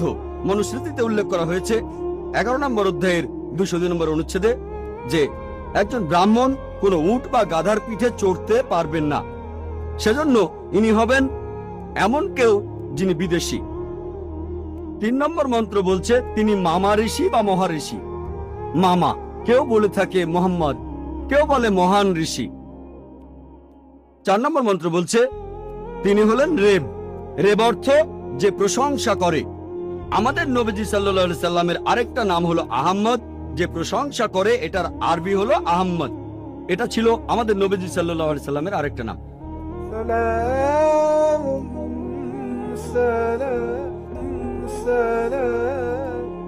অথর্ববেদে মুহাম্মদ সাল্লাল্লাহু আলাইহি সাল্লাম সম্পর্কে আরো ভবিষ্যৎবাণী আছে। 20 নম্বর গ্রন্থে 21 নম্বর অনুচ্ছেদের 6 নম্বর মন্ত্র বলা হয়েছে, এখানে আহজাবের যুদ্ধের কথা বলা হয়েছে। আহজাবের যুদ্ধ এখানে বলা হয়েছে যে এই ঋষিকে রক্ষা করা হবে 10,000 শত্রুর কবল থেকে, আর তিনি এই যুদ্ধে বিজয়ী হবেন লড়াই না করেই। তিনি একজন কারু। এখন সংস্কৃত শব্দ কারু অর্থাৎ যে ব্যক্তি প্রশংসা করে। আরবি করলে যেটা হবে আহমদ, যেটা আমাদের নবীজির আরেকটা নাম। বলা হয়েছে তিনি লড়াই না করেই এই যুদ্ধে জিতবেন, অর্থাৎ আহজাবের যুদ্ধের কথা, যেখানে লড়াই না করেই মুসলিমরা জিতেছিল। আমরা জানি যে সেই যুদ্ধে শত্রুপক্ষের লোকজন ছিল প্রায় 10,000। এরপর আরো আছে অথর্ববেদে 20 নম্বর গ্রন্থ 21 নম্বর অনুচ্ছেদের 7 নম্বর মন্ত্র যে মহান ঈশ্বর ক্ষমতাচ্যুত করবেন 20 জন রাজাকে, আর তিনি রক্ষা করবেন আবান্দুকে 60,090 জন শত্রুর কবল থেকে। সংস্কৃত শব্দ আবান্দু অর্থ হলো এতিম। এই আবান্দু শব্দটার আরেকটা অর্থ হচ্ছে প্রশংসনীয়। আমাদের নবীজি সাল্লাল্লাহু আলাইহি সাল্লামের নাম মুহাম্মদ, এটার অর্থ হচ্ছে প্রশংসনীয়। তাহলে আবান্দু শব্দটার আরবি করলে হবে মুহাম্মদ সাল্লাল্লাহু আলাইহি সাল্লাম। বলা হয়েছে ঈশ্বর ক্ষমতাচ্যুত করবেন 20 জন রাজাকে। আর আমরা জানি যে তখনকার দিনে আনুমানিকভাবে মক্কাতে 20টা আলাদা গোত্র ছিল। মুহাম্মদ সাল্লাল্লাহু আলাইহি সাল্লাম সবাইকে জিতে নিয়েছিলেন। আর সে সময় যারা নবীজি সাল্লাল্লাহু আলাইহি সাল্লামের সাথে বিরোধিতা করেছিল তাদের সংখ্যা ছিল প্রায় 60,000। এই একই ভবিষ্যৎবাণীটা ঋগ্বেদেও করা হয়েছে 1 নম্বর গ্রন্থ 53 নম্বর অনুচ্ছেদের 9 নম্বর মন্ত্রে। তবে এখানে তাকে বলা হয়েছে যে সুশ্রামা। সুশ্রামা শব্দটার অর্থ যে ব্যক্তি প্রশংসনীয়, যেটা আমাদের নবীজির নামের অর্থ। নবীজির কথা ভবিষ্যৎবাণী করছে অগ্নি 64 নম্বর মন্ত্র। এখানে বলা হয়েছে যে এই ঋষি তিনি তার মায়ের দুধ পান করবেন না, তিনি মায়ের বুকের দুধ পান করবেন না, আমরা জানি যে নবীজি সাল্লাল্লাহু আলাইহি সাল্লাম তিনি মায়ের দুধ পান করেননি, আর বিবি হালিমা রাদিয়াল্লাহু আনহা তিনি ছিলেন নবীজি সাল্লাল্লাহু আলাইহি সাল্লামের দাইমা। এছাড়াও নবীজি সাল্লাল্লাহু আলাইহি সাল্লামকে বলা হয়েছে আহমদ, যিনি প্রশংসা করেন। অনেক জায়গায় আছে, উত্তর চিকে আছে মন্ত্র নম্বর 1500, এরপর ইন্দ্র 2 নম্বর অধ্যায়ের 152 নম্বর মন্ত্রে, যজুর্বেদের 31 নম্বর অধ্যায়ের 18 নম্বর অনুচ্ছেদে, ঋগ্বেদে 8 নম্বর গ্রন্থ 6 নম্বর অনুচ্ছেদের 10 নম্বর মন্ত্রে, অথর্ববেদে 8 নম্বর গ্রন্থ 5 নম্বর অনুচ্ছেদের 16 নম্বর মন্ত্রে, অথর্ববেদে 20 নম্বর গ্রন্থ 126 নম্বর অনুচ্ছেদের 14 নম্বর মন্ত্রে আছে। নবীজি মুহাম্মদ সাল্লাল্লাহু আলাইহি সাল্লামকে আহমেদ বলে ডাকার পাশাপাশি অনেক জায়গায় তাকে আরেকটা নামে ডাকা হয়েছে, সেটা নরসংসা। আমি একথা আগেও বলেছি, নরসংসা শব্দটার প্রথম অংশ নর, যার অর্থ একজন মানুষ বা ব্যক্তি, আর সংসা এটার মূল শব্দ হলো প্রশংসা, যার অর্থ হচ্ছে যে মানুষটা প্রশংসনীয়। তাহলে নবীজি মুহাম্মদ সাল্লাল্লাহু আলাইহি সাল্লামকে নরসংসা অর্থাৎ মোহাম্মদ বলে হিন্দু বিভিন্ন ধর্মগ্রন্থের অনেক জায়গায় উল্লেখ করা হয়েছে। ঋগ্বেদে 1 নম্বর গ্রন্থ 13 নম্বর অনুচ্ছেদের 3 নম্বর মন্ত্রে, ঋগ্বেদের 1 নম্বর গ্রন্থ 18 নম্বর অনুচ্ছেদের 9 নম্বর মন্ত্রে, ঋগ্বেদের 1 নম্বর গ্রন্থ 106 নম্বর অনুচ্ছেদের 4 নম্বর মন্ত্রে, ঋগ্বেদে 1 নম্বর গ্রন্থ 142 নম্বর অনুচ্ছেদের 3 নম্বর মন্ত্রে, ঋগ্বেদে 2 নম্বর গ্রন্থ 3 নম্বর অনুচ্ছেদের 2 নম্বর মন্ত্রে, ঋগ্বেদে 5 নম্বর গ্রন্থ 5 নম্বর অনুচ্ছেদের 2 নম্বর মন্ত্রে, ঋগ্বেদে 7 নম্বর গ্রন্থ 2য় অনুচ্ছেদের 2য় মন্ত্রে, ঋগ্বেদে 10 নম্বর গ্রন্থ 64 নম্বর অনুচ্ছেদের 3 নম্বর মন্ত্রে, ঋগ্বেদে 10 নম্বর গ্রন্থ 182 নম্বর অনুচ্ছেদের 2 নম্বর মন্ত্রে, যজুর্বেদে 20 নম্বর অধ্যায়ের 37 অনুচ্ছেদে, যজুর্বেদে 20 নম্বর অধ্যায়ের 57 অনুচ্ছেদে, যজুর্বেদের 21 অধ্যায়ের 31 অনুচ্ছেদে, যজুর্বেদের 21 অধ্যায়ের 55 অনুচ্ছেদে, যজুর্বেদের 28 অধ্যায়ের 2 অনুচ্ছেদে, যজুর্বেদের 28 অধ্যায়ের 19 অনুচ্ছেদে, যজুর্বেদে 28 অধ্যায়ের 42 নম্বর অনুচ্ছেদে। এভাবে সারাদিন শুধু রেফারেন্স দিয়ে যেতে পারেন যে হিন্দু ধর্মগ্রন্থে এই সব জায়গায় আমাদের নবীজির নাম উল্লেখ করা হয়েছে। হাতে সময় কম না হলে শুধু হিন্দু ধর্মগ্রন্থে মুহাম্মদ সাল্লাল্লাহু আলাইহি সাল্লামের বর্ণনা নিয়ে একটা লেকচার দেওয়া যেত। যেহেতু হাতে সময় কম, তাই আর একটা ভবিষ্যৎবাণীর কথা বলবো হিন্দু ধর্মগ্রন্থে মুহাম্মদ সাল্লাল্লাহু আলাইহি সাল্লামের বর্ণনা নিয়ে, যেটা হলো কল্কি অবতার। এটার উল্লেখ আছে ভগবত পুরাণায় 12 নম্বর খণ্ড 2য় অধ্যায়ের 18 থেকে 20 নম্বর অনুচ্ছেদে বলা হয়েছে যে বিষ্ণু ইয়াস নামে একজনের ঘরে, যে মহৎ হৃদয়ের ব্রাহ্মণ, যে শাম্বালা নামের একটা গ্রামের প্রধান, তার ঘরে জন্মাবে কল্কি। তাকে ঈশ্বর দেবেন উৎকৃষ্ট গুণাবলী, আর ঈশ্বর তাকে দেবেন 8টা অলৌকিক শক্তি। তিনি চড়বেন একটা সাদা ঘোড়ায়, তার ডান হাতে থাকবে একটি তরবারি। এরপর ভগবত পুরাণায় উল্লেখ করা হয়েছে 1 নম্বর খণ্ড 3য় অধ্যায়ের 25 নম্বর মন্ত্রে যে কলিযুগে যখন রাজারা হবে ডাকাতের মতো, কলিযুগে যখন রাজারা হবে ডাকাতের মতো, সেই সময় বিষ্ণু ইয়াসের ঘরে জন্মগ্রহণ করবে কল্কি। এছাড়াও কল্কি পুরাণায় উল্লেখ করা হয়েছে 2য় অধ্যায়ের 4 নম্বর মন্ত্রে বলা হয়েছে যে বিষ্ণু ইয়াস নামে এক ব্যক্তির ঘরে, যিনি মহৎ হৃদয় ব্রাহ্মণ, যিনি শাম্বালা গ্রামের প্রধান, তার ঘরে জন্মাবে কল্কি। কল্কি পুরাণায় বলা হয়েছে 2য় অধ্যায়ের 5 নম্বর মন্ত্রে কল্কিকে সাহায্য করবে 4 জন সহচর পাপীদের বিরুদ্ধে লড়াই করার জন্য। কল্কি পুরাণায় বলা হয়েছে 2য় অধ্যায়ের 7 নম্বর মন্ত্রে কল্কি অবতারকে যুদ্ধক্ষেত্রে দেবদূত বা ফেরেশতারা সাহায্য করবে। কল্কি পুরাণায় 2য় অধ্যায়ের 11 নম্বর মন্ত্রে বলা হয়েছে যে বিষ্ণু ইয়াস নামে এক ব্যক্তির ঘরে জন্ম নেবে সুমতির গর্ভে। কল্কি পুরাণায় 2য় অধ্যায়ের 15 নম্বর মন্ত্রে উল্লেখ করা হয়েছে যে তিনি মাধব মাসের 12 দিনে জন্মগ্রহণ করবেন। এক কথায় হিন্দু ধর্মগ্রন্থের এই কথাগুলি কল্কি অবতার সম্পর্কে বলছে। আমি এবারে এই কথাগুলি আবারও সাজিয়ে আর সংক্ষেপে বলছি। 1 নম্বর পয়েন্ট, তার বাবার নাম হবে বিষ্ণু ইয়াস। বিষ্ণু মানে ঈশ্বর, ইয়াস এর মানে ভৃত্য, অর্থাৎ ঈশ্বরের ভৃত্য। যদি এটার আরবি করেন সেটা হবে আব্দুল্লাহ, অর্থাৎ আমাদের নবীজি সাল্লাল্লাহু আলাইহি সাল্লামের বাবা। তার মায়ের নাম হবে সুমতি, সুমতি সংস্কৃত শব্দটার অর্থ প্রশান্ত, প্রশান্তি, শান্তি। এটার আরবি করলে হবে আমিনা, অর্থাৎ আমাদের নবীজি সাল্লাল্লাহু আলাইহি সাল্লামের মা।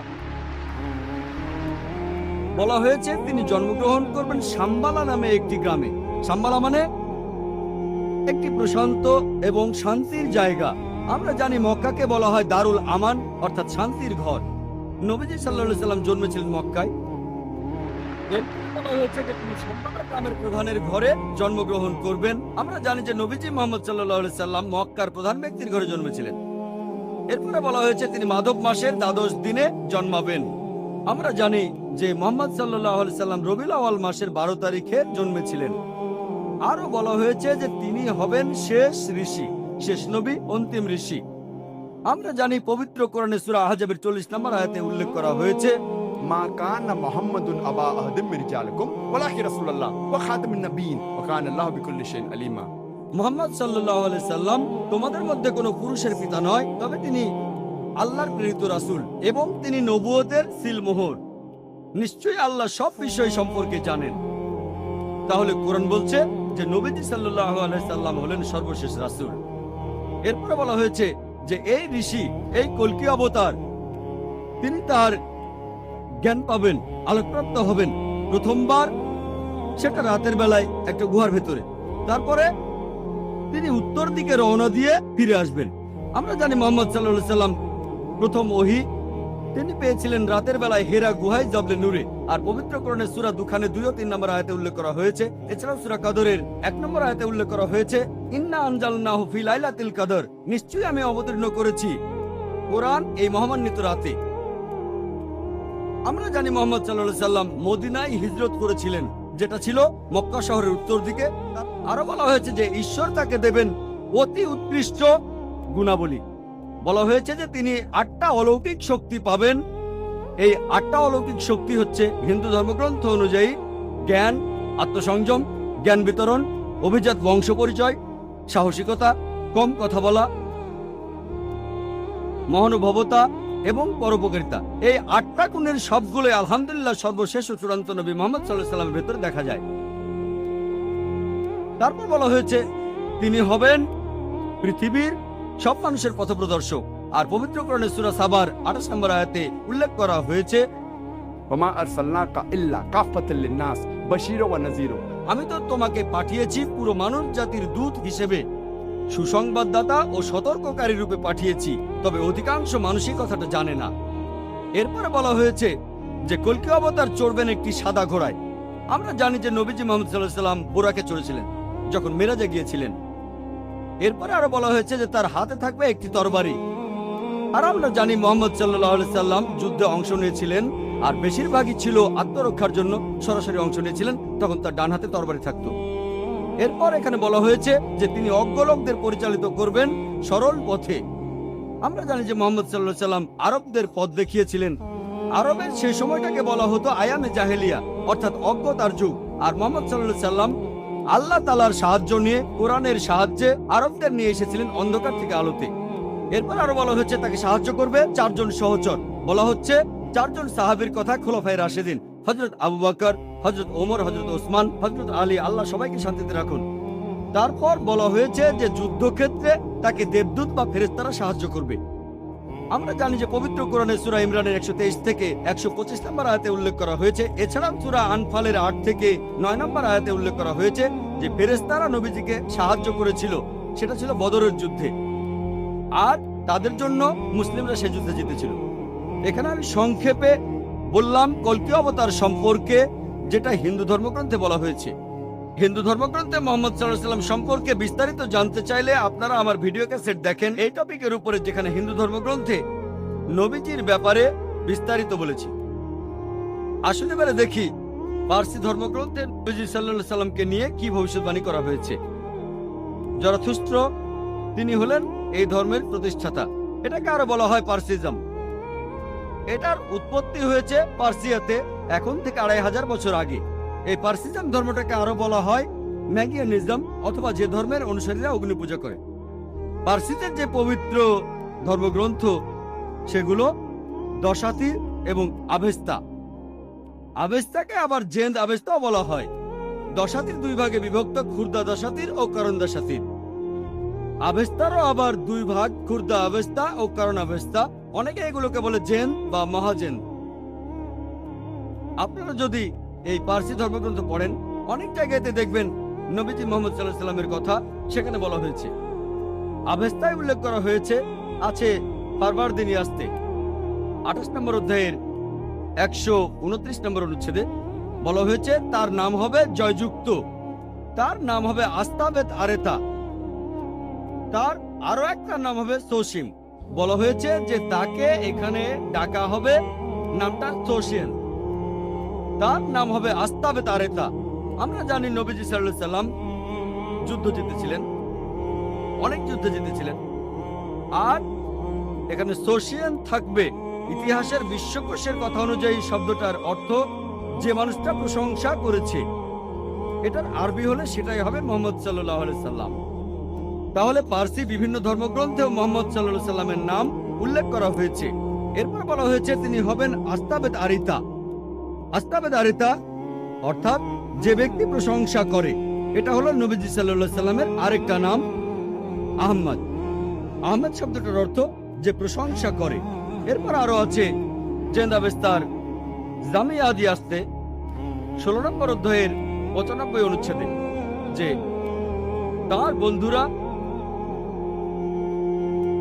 চলে আসবে, অর্থাৎ আস্তাবেত আরিতার বন্ধুরা। তারা সেখানে শয়তানের বিরুদ্ধে যুদ্ধ করবে, তারা চিন্তা ভাবনা করবে, ভালো কথা বলবে, ভালো কাজ করবে, আর তাদের জিহ্বা কোনো মিথ্যা উচ্চারণ করবে না। এখানে নবীজির সাহাবীগণের কথা বলা হচ্ছে। এখানে তাকে বলা হয়েছে আস্তাবেত আরেতা, যার অর্থ যে প্রশংসা করে, মানে আহমদ সাল্লাল্লাহু আলাইহি সাল্লাম, যেটা নবীজির আরেকটা নাম। এখানে সাহাবীগণের কথা বলা হচ্ছে, অর্থাৎ নবীজির সহচরেরা। তারা ভালো মানুষ হবে, চিন্তা করে কাজ করবে, ভালো কথা বলবে, তারা সবাই ভালো কাজ করবে, তাদের জিহ্বা কোনো মিথ্যা উচ্চারণ করে না, অর্থাৎ তারা মিথ্যা কথা বলে না। আর আমরা জানি যে সাহাবীগণ মাশাআল্লাহ সত্যি কথাই বলতেন। এরপর দশাতিরাও নবীজি মুহাম্মদ সাল্লাল্লাহু আলাইহি ওয়াসাল্লাম সম্পর্কে ভবিষ্যৎবাণী করা হয়েছে। এটা হলো পার্সিদের আরেকটা ধর্মগ্রন্থ। দশাতির মানে 10 আর তীর, অর্থাৎ যে বইটার 10টা অংশ আছে। এটা দস্তুর শব্দটার বহুবচন, আর দস্তুর মানে একটা ধর্মীয় আইন। তাহলে এই বইটাতে 10টা অংশ আছে আর ধর্মীয় আইন। দশাতিরে উল্লেখ করা হয়েছে যে পার্সিরা যখন তাদের ধর্ম ত্যাগ করবে, জেরুসালেমরা যখন তাদের ধর্ম ত্যাগ করবে, যখন তারা নিঃসঙ্গ হয়ে যাবে, তখন মরুভূমি থেকে একজন লোক আসবে, তার অনুসারীরা পার্সিদের বশে আনবে, আর তারা পার্সিদের রাজ্য জয় করে নেবে। তারা মানুষ জাতির জন্য একটা অনুগ্রহ হবে। তারা তাদের মন্দিরের ভেতর আগুনের পূজা করবে না, তারা প্রার্থনা করবে ইব্রাহিমের ঈশ্বরের ঘরের দিকে মুখ করে। তারা কোনো মূর্তি পূজা করবে না। তারা হবে প্রভু এবং শাসক পার্সিয়ার। এছাড়াও তারা পার্সিয়ার অন্যান্য ধর্মীয় স্থানেও রাজত্ব করবে। আর তাদের নবী তিনি খুব যুক্তিবাদী হবেন আর অলৌকিক কাজ করবেন। এই ভবিষ্যৎবাণী আর কারো কথা বলছে না, বলছে আমাদের নবীজি মুহাম্মদ সাল্লাল্লাহু আলাইহি সাল্লামের কথা।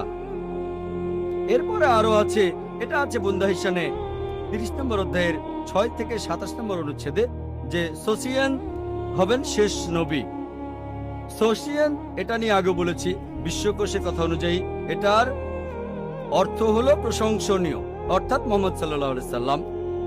আর এখানে বলা হয়েছে যে নবীজি মুহাম্মদ সাল্লাল্লাহু আলাইহি সাল্লাম হবেন শেষ নবী। এটা হলো সংক্ষেপে পার্সি ধর্মগ্রন্থগুলোতে আমাদের নবীজির বর্ণনা। আসুন দেখি বৌদ্ধ ধর্মগ্রন্থগুলোতে আমাদের নবীজি সম্পর্কে কি বলা হয়েছে।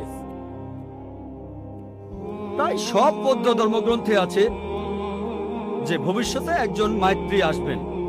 আর চিক্কবতী সিংহনাথ সুতান্তাতে বলা হয়েছে ডি 11176 বলা হয়েছে যে আরেকজন বুদ্ধ আসবেন, তার নাম মাইত্রী, যিনি পবিত্র, যিনি সবার উপরে, যিনি আলোকপ্রাপ্ত, যিনি খুব জ্ঞানী আর বিনয়ী, যিনি মঙ্গলজনক, যার রয়েছে বিশ্বজগতের জ্ঞান।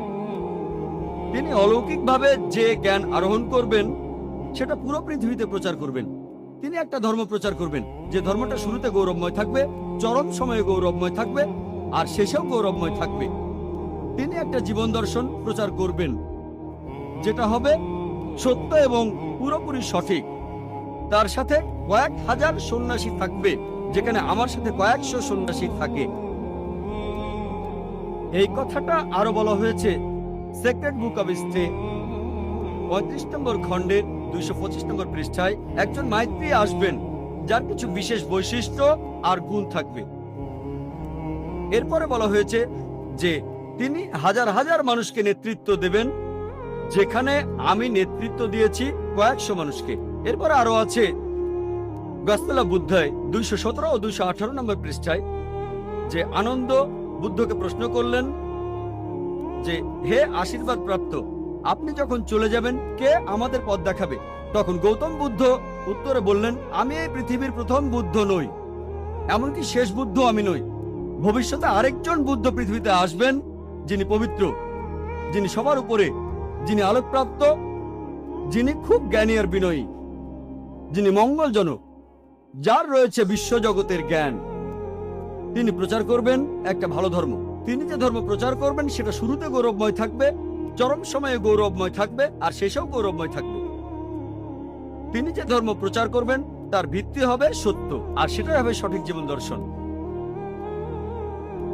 আর তার থাকবে হাজার হাজার শিষ্য, যেখানে আমার ছিল মাত্র কয়েকশো শিষ্য। বুদ্ধের প্রধান শিষ্য আনন্দ তাকে প্রশ্ন করলেন, আমরা তাকে কিভাবে চিনব? বুদ্ধ উত্তর দিলেন, সেই লোকের নাম হবে মাইত্রী। মাইত্রী অর্থাৎ ক্ষমাশীল, স্নেহময়, দয়ালু, করুণাময়। এই শব্দটার আরবি করলে হবে রাহমা। আল্লাহ পবিত্র কোরআনে বলেছেন, সূরা আম্বিয়ার 107 নম্বর আয়াতে উল্লেখ করা হয়েছে, ওয়ামা আরসালনাকা ইল্লা রাহমাতুল লিল আলামিন। আমি তো তোমাকে পাঠিয়েছি শুধুমাত্র বিশ্বজগতের প্রতি রহমত হিসেবে, জীবজগতের প্রতি রহমত হিসেবে, পুরো মানুষ জাতির প্রতি রহমত হিসেবে। এই রাহমা শব্দটা আর এর সমার্থক শব্দ ক্ষমা, এটা কোরআনে আছে সব মিলিয়ে 409 বার। আর কোরআনের প্রত্যেক সূরা, শুধুমাত্র 9 নম্বর সূরা তওবা বাদে প্রত্যেক সূরার শুরুতেই আছে বিসমিল্লাহির রহমানির রহিম, দয়াময় পরম দয়ালু আল্লাহর নামে শুরু করছি। তাহলে বৌদ্ধ ধর্মগ্রন্থগুলোতে মাইত্রী নামে একজনের ভবিষ্যৎবাণী করা হয়েছে, যিনি আসলে আমাদের নবীজি সাল্লাল্লাহু আলাইহি সাল্লাম। আমার নাম বিনয় কুমার, আমি একজন আর্টিস্ট, একজন পেইন্টার। আপনাকে আমি একটা প্রশ্ন করব যে আপনার ওয়েবসাইটে 2টা যুক্তি দেখিয়েছিলেন যে মোহাম্মদ বাইবেল থেকে কিছু কপি করেননি অথবা অন্য কোনো বই থেকেও কপি করেননি। সেখানে উত্তর দিতে গিয়ে আপনি বলেছেন যে নবী মুহাম্মদের সময় বাইবেলের কোনো আরবি অনুবাদ ছিল না, কিন্তু সহিহ আল বুখারী 6 নম্বর খণ্ডের 60 নম্বর গ্রন্থ 478 নম্বর হাদিস বলছে যে গসপেলগুলো আরবিতে অনুবাদ করা হয়েছিল, করেছিলেন বারাকা। এখানে আরেকটা ব্যাপার হলো, বললেন মুহাম্মদ ছিলেন নিরক্ষর, সেজন্য তিনি বই পড়তে পারতেন না, যেমন পবিত্র বাইবেল। কিন্তু আমি এই উত্তরে সন্তুষ্ট নই, কারণ অন্যান্য ধর্মগ্রন্থের কথাগুলো ধার করার জন্য মুহাম্মদকে শিক্ষিত হওয়ার কোনো প্রয়োজন নেই। সেখানে প্রয়োজন ছিল যে মুহাম্মদ সেগুলো শুনবেন আর নিজের ইচ্ছে মতো বেছে নেবেন। এই কথাগুলো শোনার পরে মুহাম্মদ সেগুলো সংশোধন করেছেন, তারপর তিনি ধর্মীয় আবরণে সেটাকে ঢেকে দিয়েছেন আর দাবি করেছেন এটা আল্লাহর আসমানি কিতাব। ভাই, আপনি খুব সুন্দর প্রশ্ন করেছেন। আমাদের ওয়েবসাইটে গিয়েছেন শুনে খুব ভালো লাগছে। ইনশাআল্লাহ আপনি সত্যের পথে আসবেন। আমার ধারণা আপনি খ্রিস্টান, আপনার নাম হলো বিনয় কুমার, মনে হচ্ছে আপনি খ্রিস্টান। ভাই বললেন আমি 2টো যুক্তি দেখিয়েছি। 2টো না, অনেকগুলো যুক্তি দেখিয়েছি। আপনি বেছে নিয়েছেন 2টো। না না, ঠিক আছে, আপনার চোখে পড়েছে ওই 2টো। তবে আমি 2টো যুক্তি দেখাইনি, এই 2টো ছাড়াও আরো যুক্তি দেখিয়েছি। একটা যুক্তি দেখিয়েছিলাম যে নবীজি সাল্লাল্লাহু আলাইহি সাল্লাম ছিলেন উম্মি। আল্লাহ পবিত্র কোরআনে বলেছেন, সূরা আনকাবুতের 48 নম্বর আয়াতে উল্লেখ করা হয়েছে যে আমি সর্বশেষ নবীকে পাঠিয়েছি নিরক্ষর, যাতে করে মিথ্যাচারীরা কোন রকম সন্দেহ পোষণ না করে। এটা অবশ্যই মানবেন। একজন নিরক্ষর অন্যজন পড়তে পারে, নিরক্ষরের জন্য কাজটা কঠিন, এটা অবশ্যই মানবেন। কি বলেন? আরো কঠিন কঠিন হবে। আর যে লোক পড়তে পারে তার পক্ষে নকল করা সহজ কাজ, সে পড়তেও পারে শুনতেও পারে। যে মানুষটা নিরক্ষর সে শুধু শুনতে পারে, তাহলে তর্কের খাতিরে অন্ততপক্ষে এটুকু মেনে নেবেন কাজটা কঠিন, এটা মানেন? ভালো, মাশাআল্লাহ। তাহলে আমি এই পয়েন্টগুলো বলেছিলাম, এটা একমাত্র পয়েন্ট না, অনেকগুলো পয়েন্টের মধ্যে এটা হচ্ছে একটা, এরপর আরো পয়েন্ট আছে। আরেকটা কথা, আপনি বললেন আমি বলেছি তখন বাইবেলের আরবি সংস্করণ ছিল না, আমি এখনো সে কথাই বলছি। আপনি বলেন সহিহ বুখারীর 8 নম্বর খণ্ডে আছে যে বারাকা, হ্যাঁ, গসপেল সম্পর্কে তিনি জানতেন। কোথাও বলা নেই তিনি অনুবাদ করেছিলেন। ভাই আমি চ্যালেঞ্জ করছি, আপনাকে চ্যালেঞ্জ করছি, আমি খ্রিস্টানদের কথাই বলছি। প্রথমবার বাইবেল লেখা হয়েছিল সেটা ছিল 10ম শতাব্দীতে, তার মানে খ্রিস্টান বিশেষজ্ঞরা অনেক দেরি করে লিখেছেন। আর বাইবেলের প্রথম আরবি অনুবাদ সেটা নবীজির কয়েকশো বছর পরের কথা। হ্যাঁ, বারাকাত তিনি আসলে ছিলেন বনি ইসরাইল, তিনি খ্রিস্টান ধর্ম সম্পর্কে সে সময় জানতেন, আরবিও জানতেন। তিনি আসলে অনুবাদ করেননি, হয়তো কিছু নোট লিখেছিলেন, তবে পুরো বাইবেলের অনুবাদ অসম্ভব। সহিহ বুখারী কোন জায়গাতেই বলছে না যে বারাকা পুরো বাইবেল অনুবাদ করেছে। আপনাকে চ্যালেঞ্জ করছি, এটা বলা আছে যে বারাকা তখন খ্রিস্টানদের আইন আর গসপেল সম্পর্কে জানতেন, হয়তো কিছু নোটও লিখেছিলেন। যদি সালমান রুশদির কথা তো শুনেছেন, সালমান রুশদির বইতেও কোরআনের আয়াত আছে, কিন্তু বইটাকে তো কোরআন বলা যাবে না। সালমান রুশদি বই লিখেছিল পবিত্র কোরআনের বিরুদ্ধে, তার সে বইতে পবিত্র কোরআনের কিছু আয়াতও ছিল, তার মানে এই না যে সেটা কোরআন। এছাড়াও অনেক লেখক, যেমন আমি অনেক বই লিখেছি, তারপর সেখানে কোরআনের কিছু আয়াতও দিয়েছি সেই বইগুলোতে। Quran and modern science, women's right in Islam, এই বইগুলো কোরআন না। এটা বলতে পারবেন না যে ডক্টর জাকির নাইক কোরআনের অনুবাদ করেছেন। আপনারা আমাদের ওয়েবসাইটে গেলে দেখতে পাবেন ডক্টর জাকির নাইক বই লিখেছেন কোরআন এন্ড মডার্ন সায়েন্স, সেখানে অনেক আয়াতের উদ্ধৃতি দিয়েছি। সেটাকে অনুবাদ বলবেন না, এটা তো উদ্ধৃতি। আর এছাড়াও বললেন যে নবীজি মুহাম্মদ সাল্লাল্লাহু আলাইহি সাল্লাম ভুলগুলো শুধরে নিয়েছেন। আচ্ছা, আপনার পয়েন্টটা খুব সুন্দর। আমি একটা লেকচার দিয়েছিলাম Bible and Quran in the light off science, সেখানে প্রমাণ করেছিলাম যে বাইবেলের অনেক বৈজ্ঞানিক ভুল আছে। যেমন ধরেন বুক অফ জেনেসিসের 1 নম্বর অধ্যায়ে আছে, বলা হয়েছে এই বিশ্বজগৎ তৈরি হয়েছে 24 ঘন্টার হিসেবে 6 দিনে।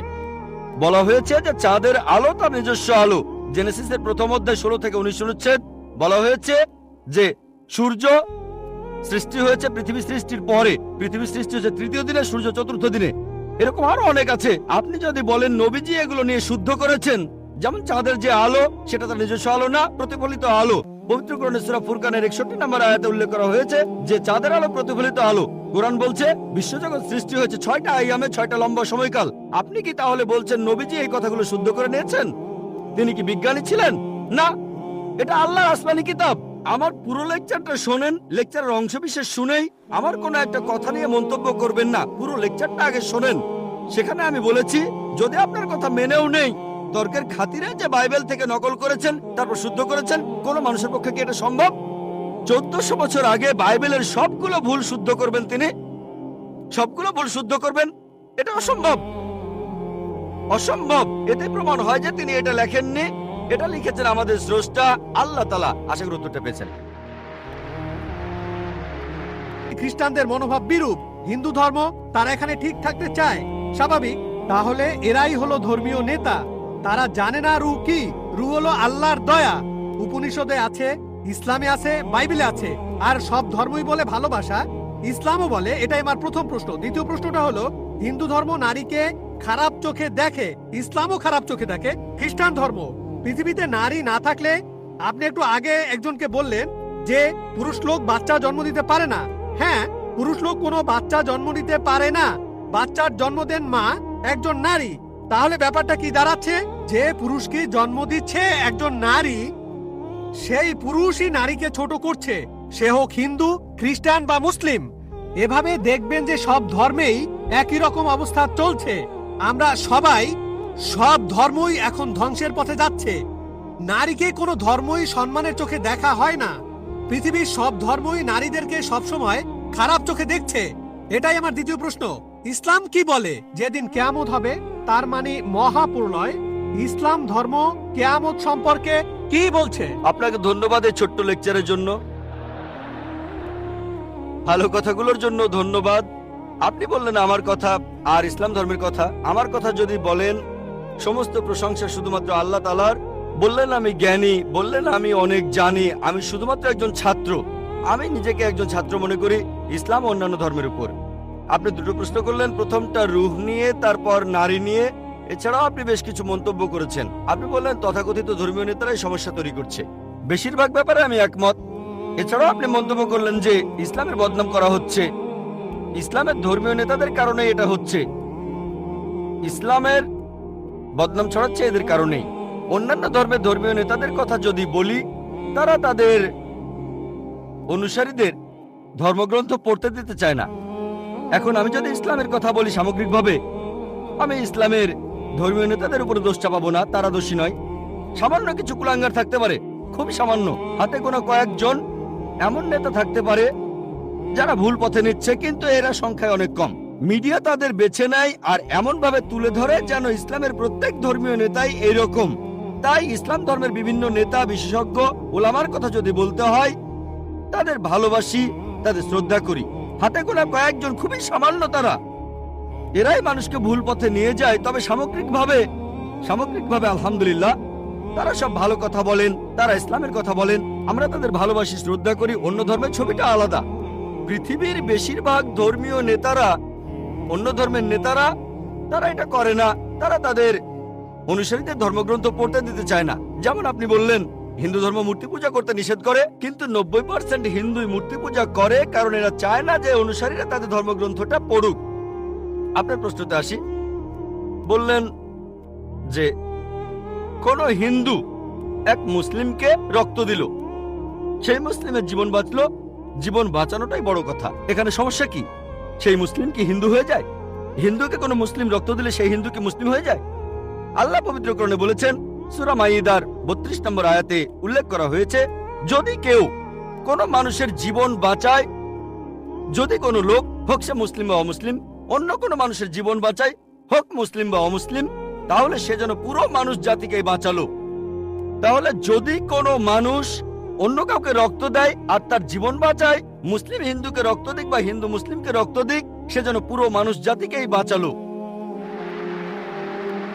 আরো বলছে, যদি কেউ কোনো মানুষকে হত্যা করে আর সেটা হত্যার অপরাধ বা বিশৃঙ্খলা তৈরির অপরাধ না হয়, তাহলে সে যেন পুরো মানুষ জাতিকেই হত্যা করলো।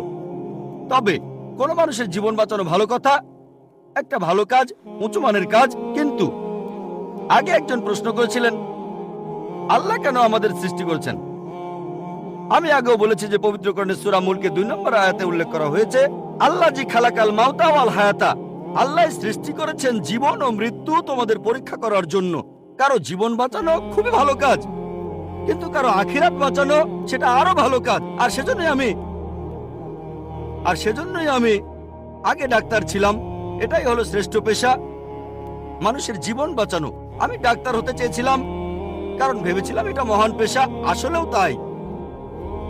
তবে এর চাইতেও ভালো আছে।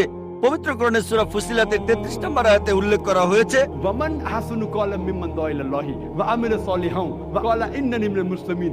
কথাই কে উত্তম সেই ব্যক্তির চাইতে যে আল্লাহর পথে মানুষকে আহ্বান করে, যে সৎকর্ম করে আর বলে আমি তাদের অন্তর্ভুক্ত যারা আল্লাহর কাছে আত্মসমর্পণ করে। তাই আমি একজন শরীরের ডাক্তার থেকে হয়েছি আত্মার ডাক্তার, এটা আরো ভালো পেশা। তাহলে রক্ত দিয়ে তারও জীবন বাঁচানো ভালো কথা, তবে কাউকে সত্যিটা জানানো, তার আখিরাতটা বাঁচানো আরো ভালো।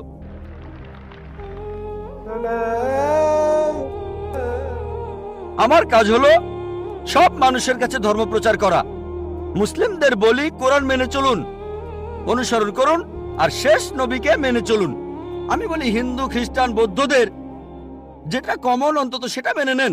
আপনাদের আর আমাদের ধর্মগ্রন্থে যেটা কমন, যে কথাগুলো আলাদা সেগুলো নিয়ে পরে আলোচনা করব। যেগুলো কমন অন্তত সেগুলো মেনে নেন। আমি বাঁচাতে চাইছি তার আখিরাতকে। আখিরাতকে বাঁচানো এই ইহকালের জীবন বাঁচানোর চাইতে বেশি গুরুত্বপূর্ণ। এই জীবনটাও ভালো গুরুত্বপূর্ণ। যখন দোয়া করি দুটোর জন্য দোয়া করি, রাব্বানা আতিনা ফিদ দুনিয়া হাসানাতা ওয়া ফিল আখিরাতি হাসানাতা ওয়া কিনা আযাবান্নার।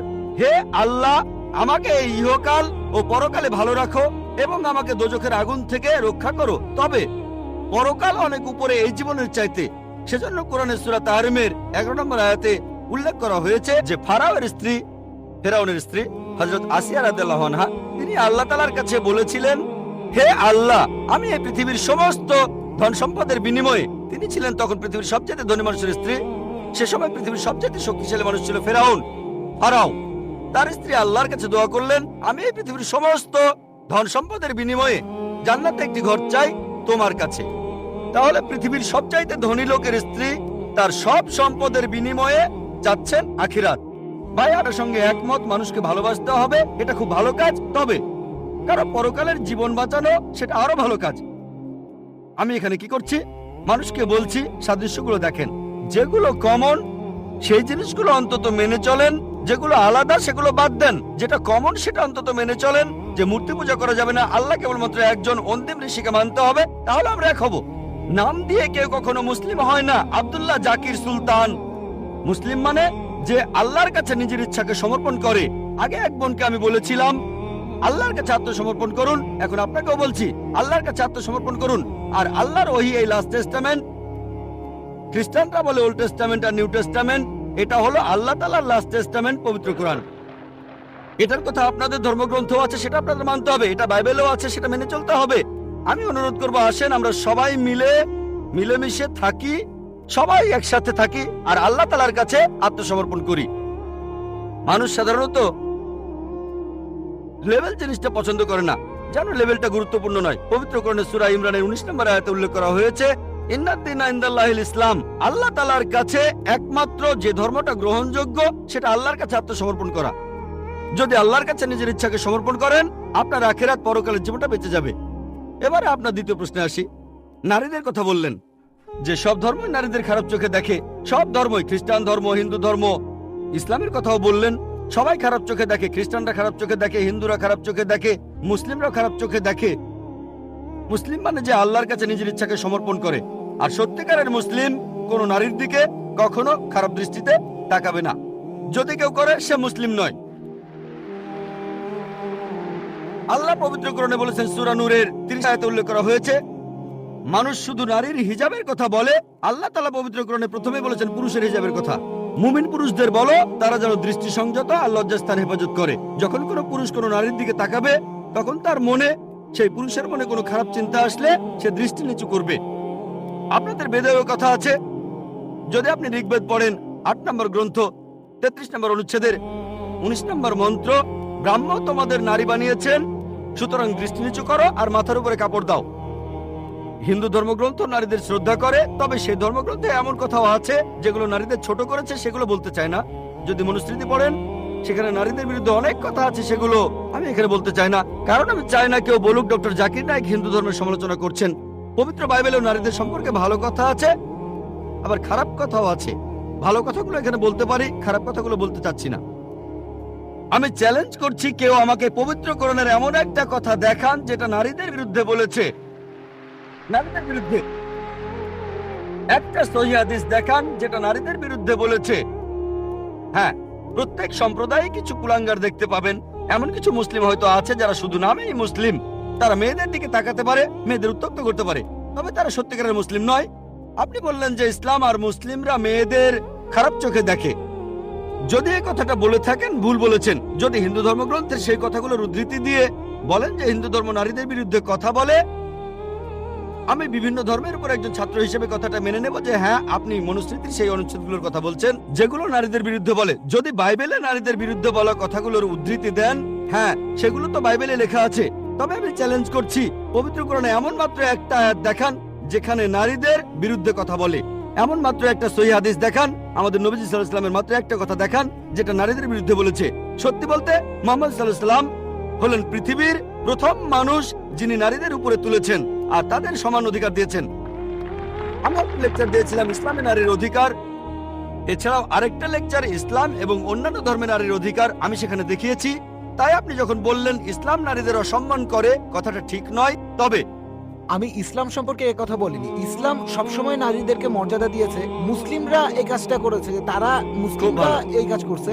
আর হিন্দু বা খ্রিস্টান এরাও নারীদের ছোট চোখে দেখে। ইসলাম কখনো এটা করে না। ধন্যবাদ আপনাকে, অনেক ধন্যবাদ ভাই, আপনাকে অনেক ধন্যবাদ। আমি একথাই বলেছি, তবে মুসলিমরা দুর্ভাগ্যজনকভাবে ইসলামের অনুসারীরা এই জিনিসটা প্রয়োগ করে না। হ্যাঁ ভাই, আমি আপনার সঙ্গে একমত। আমি বলেছিলাম কিছু লোক এমন, এখন ধরেন মার্সিডিজ গাড়ি কত ভালো এটা জানার জন্য যদি ড্রাইভারের সিটে কোনো আনাড়ি লোককে বসান, আর সেই ড্রাইভার যদি গাড়িটা অ্যাক্সিডেন্ট করে, কাকে দোষ দেবেন? গাড়ি না ড্রাইভারকে? ড্রাইভারকে দোষ দেবেন। মার্সিডিজ গাড়ি কত ভালো এটা জানতে যদি চান, চেক করেন সেখানে কি কি আছে, এভারেজ স্পিড কেমন, পিকআপটা কেমন, গিয়ার রেশিও কেমন, নিরাপত্তা ব্যবস্থাগুলো কি কি। তাহলে ইসলামকে বিচার করতে চাইলে পবিত্র কোরআন আর সহিহ হাদিস পড়েন। মুসলিমদের দেখবেন না। যদি গাড়িটা পরীক্ষা করতে চান তাহলে আপনি ড্রাইভারের সিটে পাকা ড্রাইভারকে বসান। শ্রেষ্ঠ মুসলিমের দৃষ্টান্ত নবীজি সাল্লাল্লাহু আলাইহি সাল্লাম। খ্রিস্টান ধর্মে পবিত্র বাইবেলে আছে, বুক অব জেনেসিস 3 অধ্যায়ের 16 অনুচ্ছেদে মহান ঈশ্বর বলেছেন, তোমরা নারী, তোমরা খুব যন্ত্রণা পেয়ে সন্তানের জন্ম দেবে। এটা নারীদের প্রতি ঈশ্বরের অভিশাপ, গর্ভধারণ নারীদের জন্য শাস্তি।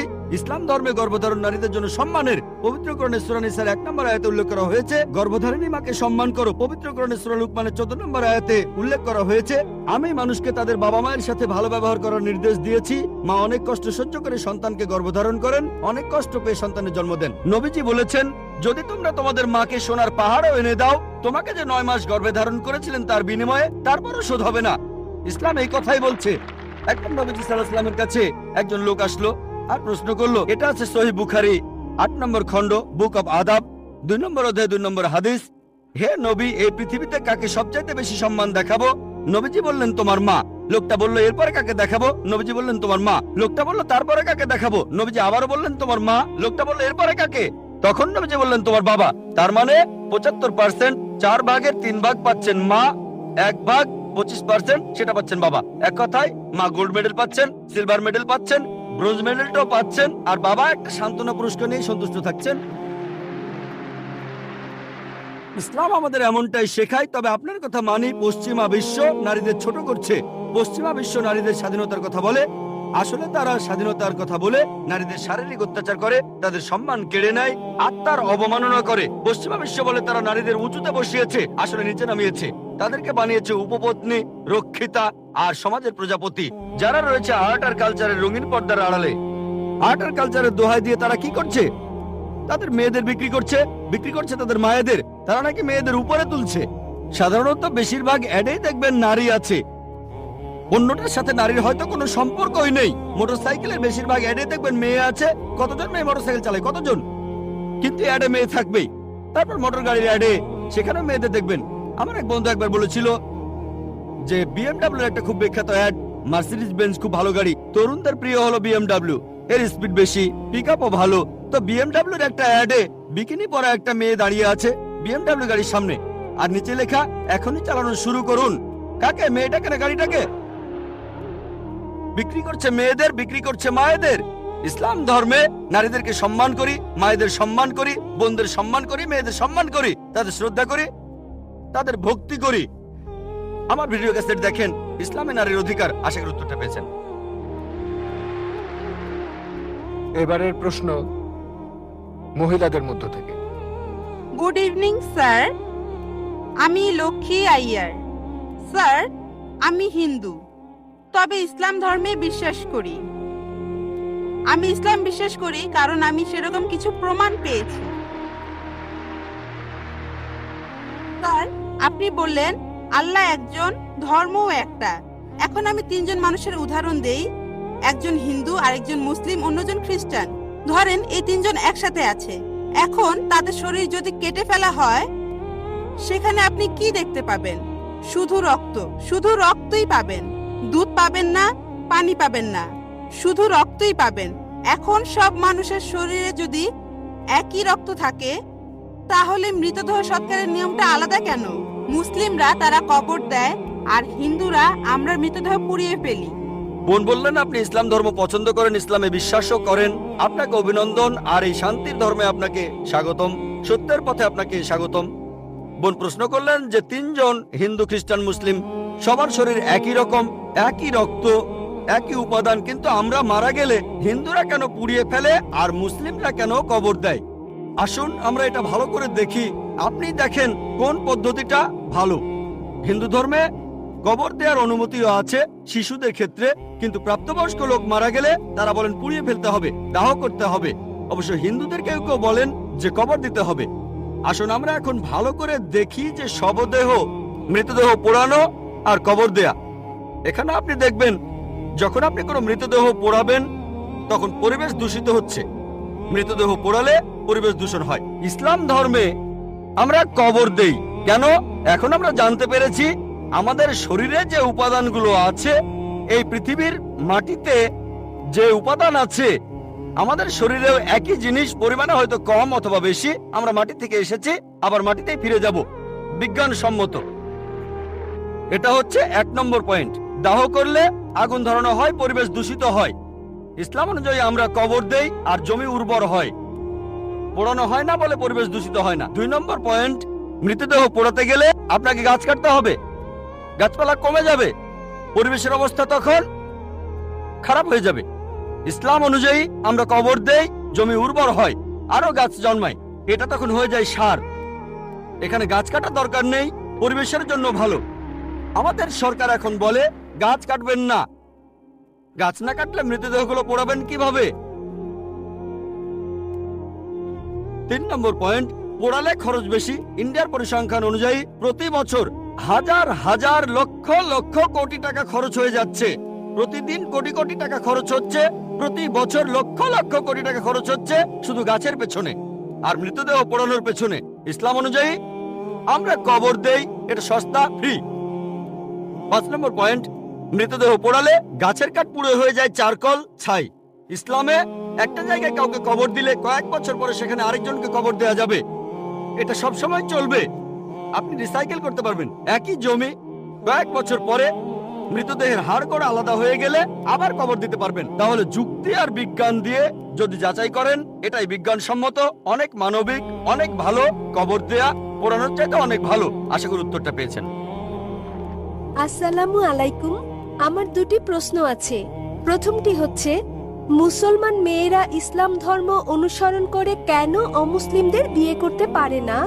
আমার আরো একটি প্রশ্ন আছে, ইসলামে এটা সিদ্ধ যে একজন পুরুষ 4 বার বিয়ে করতে পারেন। দ্বিতীয় বিয়ের ক্ষেত্রে প্রথম স্ত্রীকে কি জানাতে হয়, নাকি না জানিয়েই দ্বিতীয় বিয়ে করা যায়? বন্ধুটা প্রশ্ন করলেন, তিনি প্রশ্ন করলেন, প্রথম প্রশ্নটা হচ্ছে তার জানা মতে ইসলামে এটা আবশ্যক যে দ্বিতীয় স্ত্রী গ্রহণের আগে প্রথম স্ত্রীর অনুমতি নিতে হয়। এবং তার প্রথম প্রশ্নটা হচ্ছে যে ইসলামে কেন একজন পুরুষ অমুসলিম কোনো মেয়েকে বিয়ে করতে পারে না। আপনার প্রথম দুঃখিত, প্রশ্নটি এরকম যে মুসলিম পরিবারে জন্মগ্রহণকারী একটি মেয়ে কোনো অমুসলিমকে বিয়ে করে ইসলাম ধর্ম অনুসরণ করতে পারে কিনা। মুসলিম পরিবারে জন্মগ্রহণকারী কোনো মেয়ে কেন অমুসলিম পুরুষদের বিয়ে করে ইসলাম ধর্ম অনুসরণ করতে পারে না? কারণটা হচ্ছে এটা আমাদের স্রষ্টা আল্লাহ সুবহানাহু ওয়া তাআলার নির্দেশের বিপরীত। আল্লাহ বলেছেন পবিত্র কোরআনে সূরা বাকারা অধ্যায় নম্বর 2 আয়াত নম্বর 221 যে তোমরা মুশরিককে বিয়ে করো না যতক্ষণ না সে ঈমান আনে, মূর্তি পূজারীকে বিয়ে করো না, অবিশ্বাসীকে বিয়ে করো না যতক্ষণ না সে ঈমান আনে। এমনকি যারা ঈমান এনেছে তারা যদি কৃতদাস হয়, যারা ঈমান আনেনি তাদের চেয়ে ওই ঈমানদার অনেক অনেক ভালো। যদিও ওই মুশরিক মানুষ, ওই অমুসলিম তোমাদের মুগ্ধ করে, তবুও এমনকি যদি সে বিশ্বের সেরা সুন্দর পুরুষ হয়, সবচেয়ে ধনী ব্যক্তি হয়, আর সে যদি অমুসলিম হয় তার চেয়ে একজন মুসলিম পুরুষ, সে কালো কুৎসিত কৃতদাস হলেও অনেক অনেক বেশি ভালো। একইভাবে তার বলা হয়েছে যে একজন পুরুষ কোন নারী ঈমান না আনা পর্যন্ত তাকে বিয়ে করবে না। একজন মুসলিম নারী যদি কৃতদাস হয় তবুও সে ওই মোহনীয় অমুসলিম নারী অপেক্ষা অনেক ভালো। আর যৌক্তিক কারণটা হচ্ছে বোন যে কোনো গাড়ি বা কোনো বাহনের একটি চাকা যদি হয় বাইসাইকেলের আর অপর চাকাটি হয় ট্রাকের, তাহলে কি সেটা চলবে? স্বাভাবিক যে চলবে না। 4টি চাকার সবকটি সমান হতে হবে। এবং আপনি আরো জানতে চেয়েছেন অমুসলিমকে বিয়ে করে মুসলিম মেয়ে কি ভালো মুসলিম হতে পারবে? কারণটা হচ্ছে যে ইসলাম ধর্মে আমরা চাই আমাদের স্বামী কিংবা স্ত্রী, আমাদের জীবন সঙ্গীরা তারাও জান্নাতে যাক। এখন স্ত্রী জান্নাতে যাওয়ার পথ খুঁজে পেল, স্বর্গে যাওয়ার পথ খুঁজে পেল, এবং সে ইসলাম ধর্ম অনুসরণ করে জান্নাত পেল। তাকে অনুসরণ করতে হবে কোরআন এবং সহিহ হাদিস। এখন ভাবুন তো, যখন স্ত্রী জানতে পারলো যে সে জান্নাতে যাচ্ছে এবং তার স্বামী যিনি প্রতিমা পূজা করছেন, যিনি ইসলাম ধর্ম বিশ্বাস করেন না, তিনি যাচ্ছেন দোজখে। পরকালের জীবনের তুলনায় বোন এই জীবন খুবই ছোট জীবন। এই জীবনে বোন আপনি হয়তো স্বামীর সঙ্গে 20 বছর, 30 বছর, 40 বছর, 50 বছর কাটাবেন, 60 বছর। পরকালের জীবন হলো অনন্ত জীবন। তাহলে সেই মহিলা তো স্বার্থপর। একজন ভালো মুসলিম বা ভালো মুসলিমা, একজন ভালো মুসলমান পুরুষ কিংবা নারী চাইবেন তার জীবন সঙ্গী, তার স্বামী কিংবা স্ত্রীও জান্নাতে যাক। সুতরাং এটাই কারণ, এজন্যই স্বামী এবং স্ত্রী দুজনেরই মুসলমান হওয়া জরুরি। আপনার দ্বিতীয় প্রশ্নের ব্যাপারে বলি, মুসলিম পুরুষের দ্বিতীয় স্ত্রী গ্রহণের আগে প্রথম স্ত্রীর অনুমতি নেয়ার বাধ্যবাধকতা আছে কি না। নিকাহনামায় উল্লেখ না থাকলে এটা আবশ্যকীয় নয়। যদি নিকাহনামায় উল্লেখ থাকে, বিয়ের চুক্তিতে উল্লেখ থাকে, যদি স্ত্রী বলে থাকেন যে আমি জীবিত থাকা পর্যন্ত তুমি দ্বিতীয় স্ত্রী গ্রহণ করবে না, তখন এটা আবশ্যকীয়। যদি নিকাহনামায় না থাকে এটা, তাহলে আবশ্যকীয় নয়। তবে অন্তত তাকে অবহিত করতে হবে। কেন? দ্বিতীয় স্ত্রী গ্রহণের নিয়মের এটা একটা অংশ বলতে পারেন। কোরআনে বলা হয়েছে সূরা নিসা অধ্যায় 4 আয়াত নম্বর 3, তোমাদের পছন্দের নারীদের বিয়ে করো 2, 3 বা 4 জনকে, তবে সুবিচার করতে না পারলে একজনকে। তাহলে একাধিক বিয়ের ক্ষেত্রে অন্যতম একটা দিক হচ্ছে স্ত্রীদের মধ্যে সুবিচার করতে হবে। তো যদি প্রথম স্ত্রীকে এটা না জানান, তাদের মধ্যে সুবিচার করবেন কিভাবে? তখন হয়তো আপনি মিথ্যে বলবেন, অফিসের কাছে যাচ্ছেন, বোম্বের বাইরে যাচ্ছেন ইত্যাদি বলতে পারেন। কিন্তু যদি আপনি দ্বিতীয় বিয়ে করেন, প্রথম স্ত্রীর অনুমতি নেওয়া সেখানে আবশ্যকীয় না হলেও উভয় স্ত্রীর মধ্যে সমান আচরণের কথা ভেবে আপনাকে অন্তত বিষয়টা থেকে জানাতে হবে। আশা করি উত্তরটা পেয়েছেন বোন। ধন্যবাদ। হ্যাঁ ভাই, আপনার নাম এবং আপনার প্রশ্ন। হ্যাঁ, হ্যালো ডক্টর জাকির নায়েক, আমার নাম মাহেন্দ্র কুমার এবং আমি একজন MBA পাস, ফোর্টে থমাস কুকের হয়ে কাজ করি। আমার প্রশ্ন নন ভেজিটেরিয়ান খাদ্য সংক্রান্ত। ইসলামে কি এর অনুমতি আছে? পশু পাখি জীবিত প্রাণী, আপনি কি একে সহিংসতা বলে মনে করেন না? আমার দ্বিতীয় প্রশ্ন, নন ভেজ খাদ্য গ্রহণ কি ইসলামে বাধ্যতামূলক এবং প্রকৃত নিরামিষভোজী ব্যক্তি কি ইসলাম অনুসরণ করতে পারেন? ভাই মহেন্দ্র কুমার খুব সুন্দর একটা প্রশ্ন করেছেন। তিনি বললেন যে ইসলামে আপনারা ননভেজ খাবার খাবেন, আপনারা প্রাণী হত্যা করবেন। কেন ইসলাম ধর্ম প্রাণী হত্যা করার অনুমতি দেয় এবং একজন মুসলমান কি প্রকৃত নিরামিষভোজী হতে পারেন? ভাই, এই প্রশ্নের উত্তর দেওয়ার আগে আমি আপনাকে বলতে চাই, একজন মুসলমান প্রকৃত নিরামিষভোজী হয়েও খুব ভালো একজন মুসলমান হতে পারেন। এটা বাধ্যতামূলক নয় ইসলামে যে আপনাকে ননভেজ খেতেই হবে, এটা বাধ্যতামূলক নয়। তবে যেহেতু কোরআনে আল্লাহ বলেছেন এবং আমাদেরকে অনুমতি দিয়েছেন ননভেজ খাদ্য গ্রহণের জন্য, সূরা মাইদা অধ্যায় 5 আয়াত 1 এখানে বলা হয়েছে যে তোমরা চতুষ্পদ জন্তু খাও যা তোমাদের জন্য হালাল করা হয়েছে। সূরা নাহল অধ্যায় 16 আয়াত 5 উল্লেখ করা হয়েছে যে তোমরা গো মহিষাদের মাংস ভক্ষণ করতে পারো। সূরা মুমিনুন অধ্যায় 23 আয়াত 21 বলা হয়েছে যে গো মহিষাদের উদরস্থিত বস্তু থেকে আমি তোমাদের পান করাই, এর মধ্যে তোমাদের উপকার রয়েছে এবং তোমরা এদের মাংস ভক্ষণ করতে পারো। সুতরাং যখন সর্বশক্তিমান ঈশ্বর হালাল প্রাণীর মাংস ভক্ষণ করার অনুমতি দিয়েছেন, তখন আমরা কেন খাবো না? এখন যৌক্তিক কারণের দিকে আসি, কেন ইসলাম আমিষ ননভেজ খাদ্য গ্রহণের অনুমতি দিয়েছে। যদি ননভেজ খাদ্যকে বিশ্লেষণ করা হয়, দেখা যাবে এগুলো প্রোটিন সমৃদ্ধ। মানব দেহে 23 প্রকার অ্যামিনো অ্যাসিডের প্রয়োজন রয়েছে, যার 8টি মানব দেহে তৈরি হয় না, খাদ্য দিয়ে এগুলোর চাহিদা মেটাতে হয়। এগুলো অত্যাবশ্যকীয় অ্যামিনো অ্যাসিড নামে পরিচিত। এখন এই 8 প্রকার অত্যাবশ্যকীয় অ্যামিনো অ্যাসিডের সবগুলো কোনো শাকসবজির মধ্যে একসঙ্গে পাওয়া যায় না, কেবলমাত্র মাংসের মধ্যে পাওয়া যায়। সেজন্য কোনো প্রাণীর মাংস শাকসবজির তুলনায় অধিক বেশি পুষ্টিকর। এছাড়াও যদি আপনি বিশ্লেষণ করেন, যদি আপনি তৃণভোজী প্রাণীদের দাঁতগুলো ভালো করে দেখেন, যেমন গরু, ছাগল, ভেড়া, এদের দাঁতগুলো চ্যাপ্টা, এরা কেবল তৃণভক্ষণ করে মাংস খায় না। যদি আমরা ভালো করে দেখি মাংসাশী প্রাণীগুলোর দাঁত, যেমন বাঘ, চিতাবাঘ, সিংহ, দেখতে পাবো এদের দাঁতগুলো তীক্ষ্ণ, তাদের ক্যানাইন দাঁত আছে। এরা কেবল মাংস খায়, তৃণজাতীয় খাদ্য খায় না। যদি আমরা মানুষের দাঁতগুলো বিশ্লেষণ করি, আমরা আয়নার সামনে গিয়ে ভালো করে দেখি, আমাদের মানুষের চ্যাপ্টা এবং তীক্ষ্ণ 2 ধরনের দাঁতই রয়েছে। যদি সর্বশক্তিমান ঈশ্বর আমাদের কেবলমাত্র শাকসবজি খাওয়ানোর ইচ্ছে করতেন, তাহলে কেন তিনি আমাদের ক্যানাইন দাঁত দিলেন? কেন তিনি আমাদের তীক্ষ্ণ দাঁত দিলেন? কিসের জন্য? স্বাভাবিকভাবে বোঝা যায় প্রাণীজ খাবার খাওয়ার জন্য, মাংস খাওয়ার জন্য। এছাড়াও যদি আমরা মানুষের পরিপাকতন্ত্র বিশ্লেষণ করি, যদি আমরা এটাকে তৃণভোজী প্রাণীগুলোর সঙ্গে তুলনা করি, গরু, ছাগল, ভেড়া, দেখা যাবে এরা কেবল তৃণ হজম করতে পারে। মাংসাশী প্রাণী বাঘ, চিতাবাঘ, সিংহ, এদের পরিপাকতন্ত্র কেবল মাংস জাতীয় খাদ্য হজম করতে পারে, তারা তৃণ হজম করতে পারে না। মানুষের পরিপাকতন্ত্র দুটোই হজম করতে পারে। মানুষের আছে ক্ষুদ্রান্ত, বৃহদান্ত্র। এটা শাকসবজি হজম করতে পারে, মাংস হজম করতে পারে, দুটোই হজম করতে পারে। সর্বশক্তিমান ঈশ্বর যদি আমাদের কেবল শাকসবজি খাওয়াতে চাইতেন, তাহলে তিনি কেন আমাদের এমন পরিপাকতন্ত্র দিলেন যা উভয় হজম করতে পারে? বিশ্লেষণে দেখা গেছে হিন্দুদের অনেকের ধারণা যে হিন্দু ধর্ম মাংস জাতীয় খাদ্য খাওয়া নিষিদ্ধ করেছে। প্রকৃতপক্ষে যদি আপনি পড়েন, মনুস্মৃতিতে উল্লেখ আছে অধ্যায় নম্বর 5 শ্লোক নম্বর 30, সর্বশক্তিমান ঈশ্বর খাদ্য হিসেবে কিছু প্রাণীকে সৃষ্টি করেছেন আর কিছুকে করেছেন খাদক। যেসব প্রাণীকে খাদ্য হিসেবে সৃষ্টি করা হয়েছে সেগুলো খেলে কোনো পাপ হবে না। মনুস্মৃতি অধ্যায় 5 শ্লোক 31 বলছে যে সর্বশক্তিমান ঈশ্বর কিছু প্রাণী বলির জন্য সৃষ্টি করেছেন, তাদের জবাই করলে পাপ হবে না। মনুস্মৃতি অধ্যায় 5 শ্লোক 40 বলা হয়েছে যে বলিদানের পশু বলি দেওয়ার জন্য অনুমতি আছে, এটা ঈশ্বরের বিধান।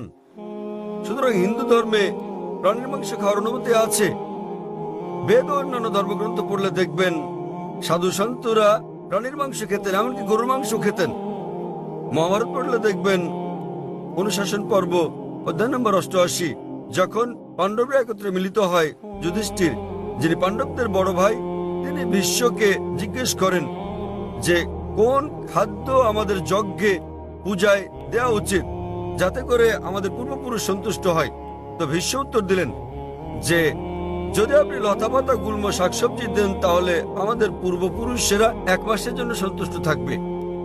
যদি আপনি দেন মাছ তাহলে 2 মাস, যদি তাদেরকে মাংস দেন তাহলে 3 মাস, যদি খরগোশ দেন তাহলে 4 মাসের জন্য, যদি ছাগল দেন তাহলে 5 মাস, যদি লবণযুক্ত শুকরের মাংস দেন তাহলে 6 মাস, যদি তাদের পাখি দেন তাহলে 7 মাস, যদি হরিণ দেন তাহলে 8 মাস। এভাবে খাদ্য তালিকা ক্রমশ বড় হতে থাকে।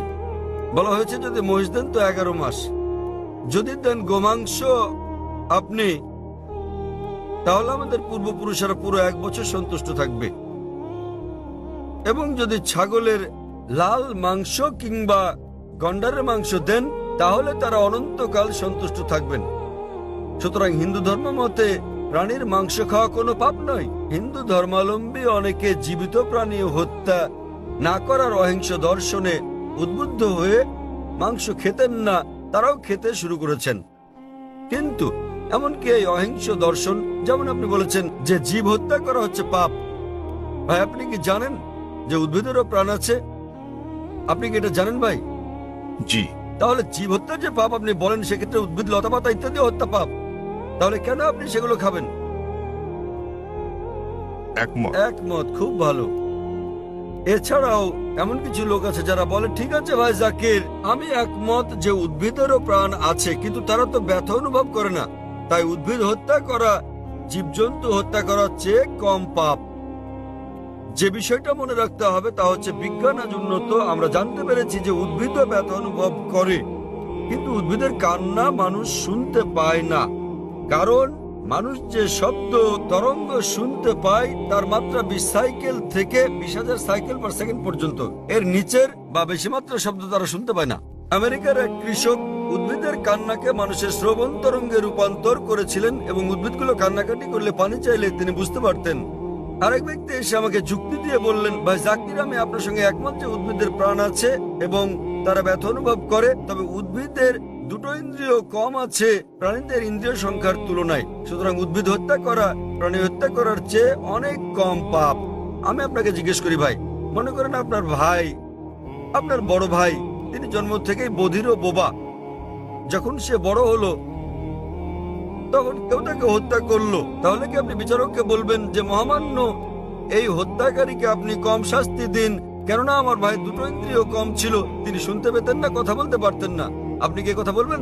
বরং আপনি বলবেন খুনিকে দ্বিগুণ শাস্তি দেওয়া হোক, কারণ আমার ভাই কানে শুনতেন না, বলতে পারতেন না, তিনি মাসুম ছিলেন, নির্দোষ ছিলেন তিনি। তাই ইসলামে 2 বা 3টি ইন্দ্রিয়ের কোনো প্রশ্ন নেই। কোরআনে বলা হয়েছে সূরা বাকারা অধ্যায় 2 আয়াত 168, যেসব হালাল বস্তু দেওয়া হয়েছে সেগুলো খাও, যে সকল খাদ্য হালাল সেগুলো তোমাদের জন্য পবিত্র, সেগুলো খেতে পারো।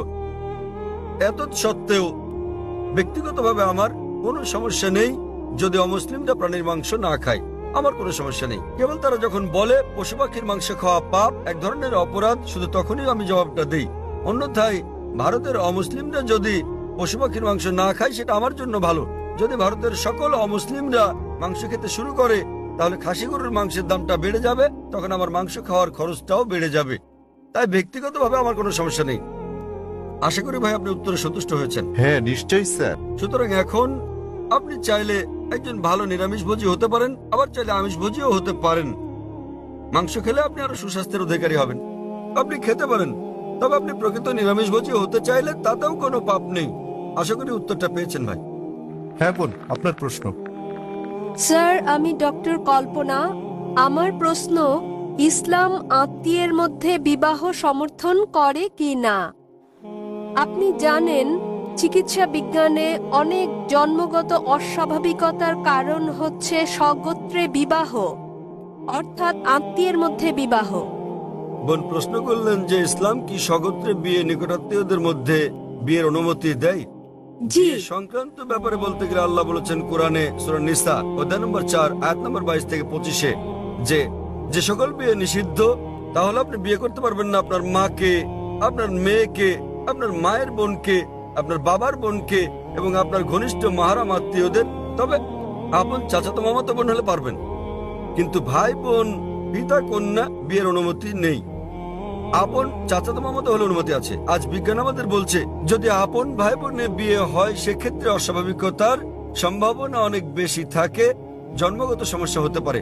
সুতরাং সরাসরি ভাই বোন, পিতা কন্যা, মা আর ছেলে, পিতাপক্ষের চাচা, আপন চাচা, বাবার বোন ইত্যাদির মধ্যে বিয়ে হলে অস্বাভাবিকতার সম্ভাবনা খুবই বেশি থাকে।